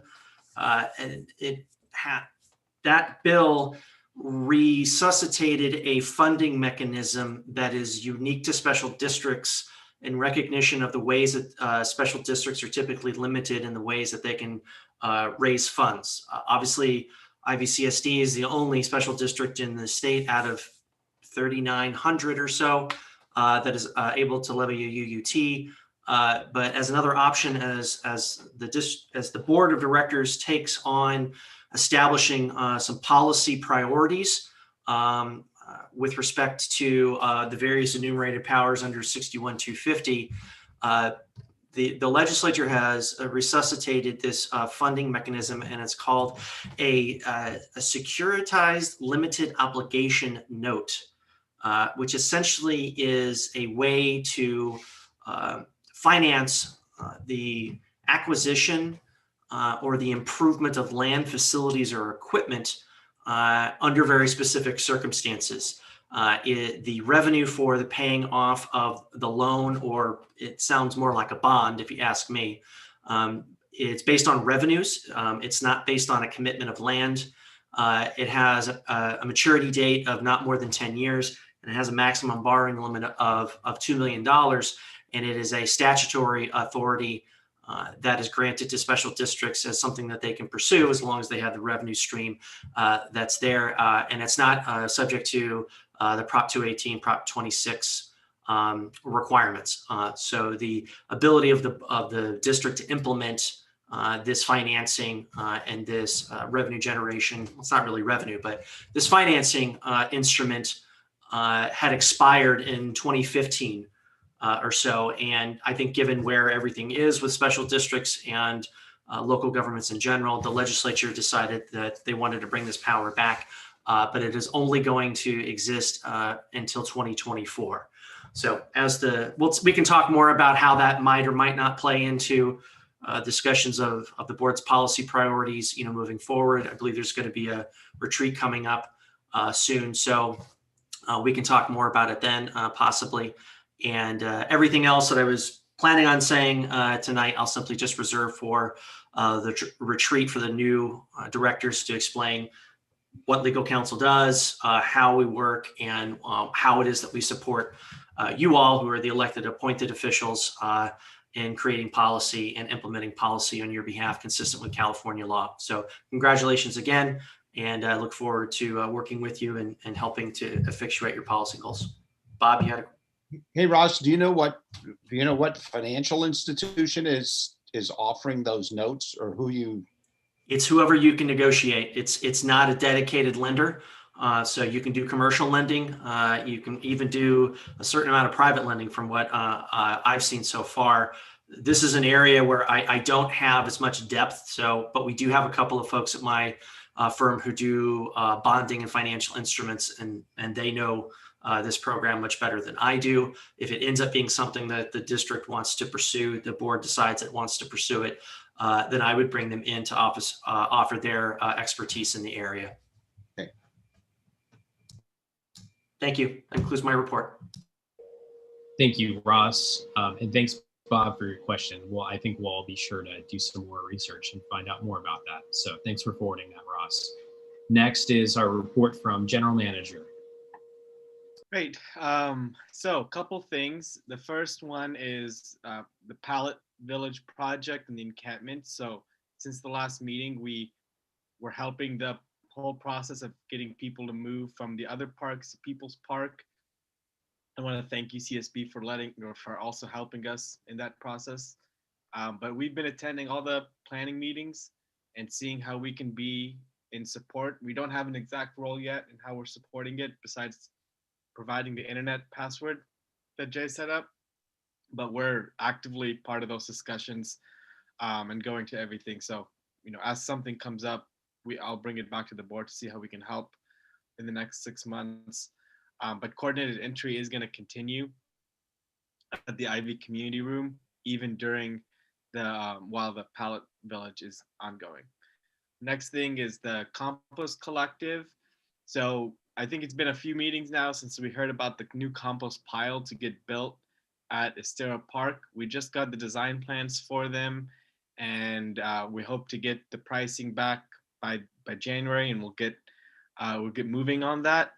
Another thing is that we had another dirt rider resign just because they had another job that had more hours and all that. So one thing that we're thinking about, we promised the board this last spring, but it will happen soon, before the budget process, is just an update on staffing for the future of the Compost Collective, of how we're going to make it work. Because we've already had 3 people turn over at this point, and COVID is part of it. But we also don't want to have too much staff turnover, because it does take a lot of me and Deborah's time to replace people. But then we are also in the middle of the grant cycle for the Compost Collective, though I will say that we're getting a lot of questions from the grant makers about the IVCSD's operational funding commitment to the program. So I wanted to put that on your radar, that's come up at the 3 funding opportunities we've attended. Another thing is the safety stations. I think I sent the board a note that they went offline for 1 weekend for the confusion on the curfew order, but they're back. They were back this last weekend. Obviously, they stopped now again because of finals week. The schedule's always been that way, but they'll be back in January.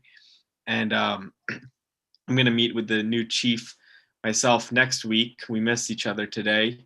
But one thing that's on my plan to keep talking with him about is that our resolution 10 or resolution 9 from last year on the racial equity provision, the contracts, and bringing him up to speed on those. The STEP grant, I don't know if you all saw, I hope you did, you should have, that we got a huge amount of media and press about winning that grant. So just please keep spreading the word. It's a big accomplishment for the district that a lot of people have noted that accomplishment. So please keep spreading the word on that. The grant agreement for it is gonna come to the board in February, and Ross is reviewing it, or I sent it to Ross for review, but it's pretty standard, but it is gonna come with some responsibilities in terms of having a grant like this. So it's not to administer it. And also in terms of its program, we will need to start looking at staff hiring, and this will be part of the retreat, our staff structure, because as part of that grant, we did say that we were hiring a community engagement person who would be partially paid by the STEP grant to do part of their job that work. So it's almost time to start looking at that kind of stuff, since this would start in July.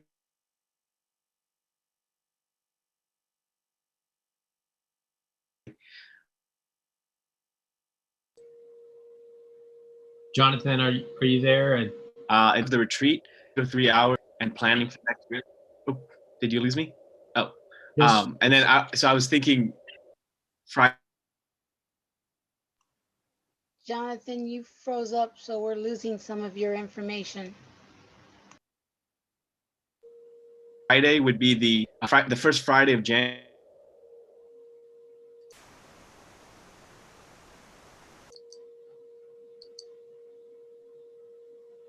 January would be a good maybe. Am I still frozen? I'm not getting any issues. See me? Hear me? We can hear you now. The last thing we heard was first Friday in January. We're talking about the retreat. Okay. Jonathan, maybe if you want to try turning your video That's on. not that bad. Yeah, I was thinking You're of the still first breaking up. Friday of January for retreat. 2 to 3. Maybe now? I'm almost done. Okay. Okay, give Hello? the dates one more time. You done? All right. Hello? Can you hear me? Yes. Okay. There was one last thing, which is the internship announcements going out next week. And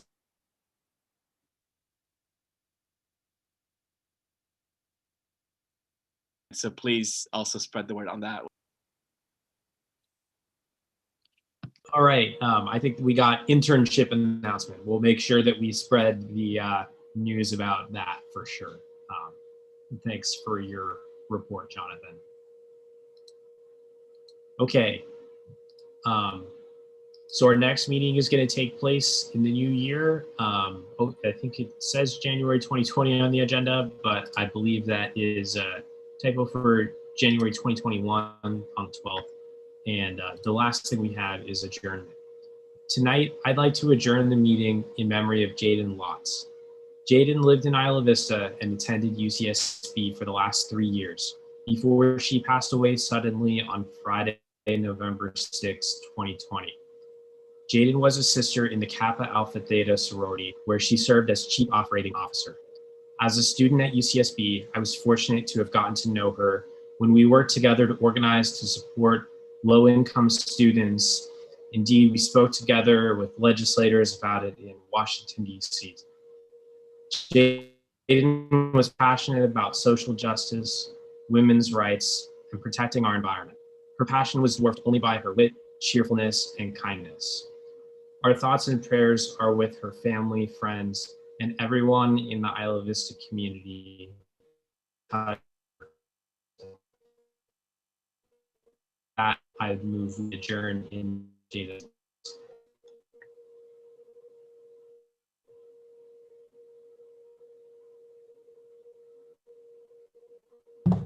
Now Spencer's frozen, correct? Yeah, I think so. Okay. All right. It's We have not just for me. Okay. Can you guys hear me now? Yes. Your video is frozen, but I can hear your Okay. All right.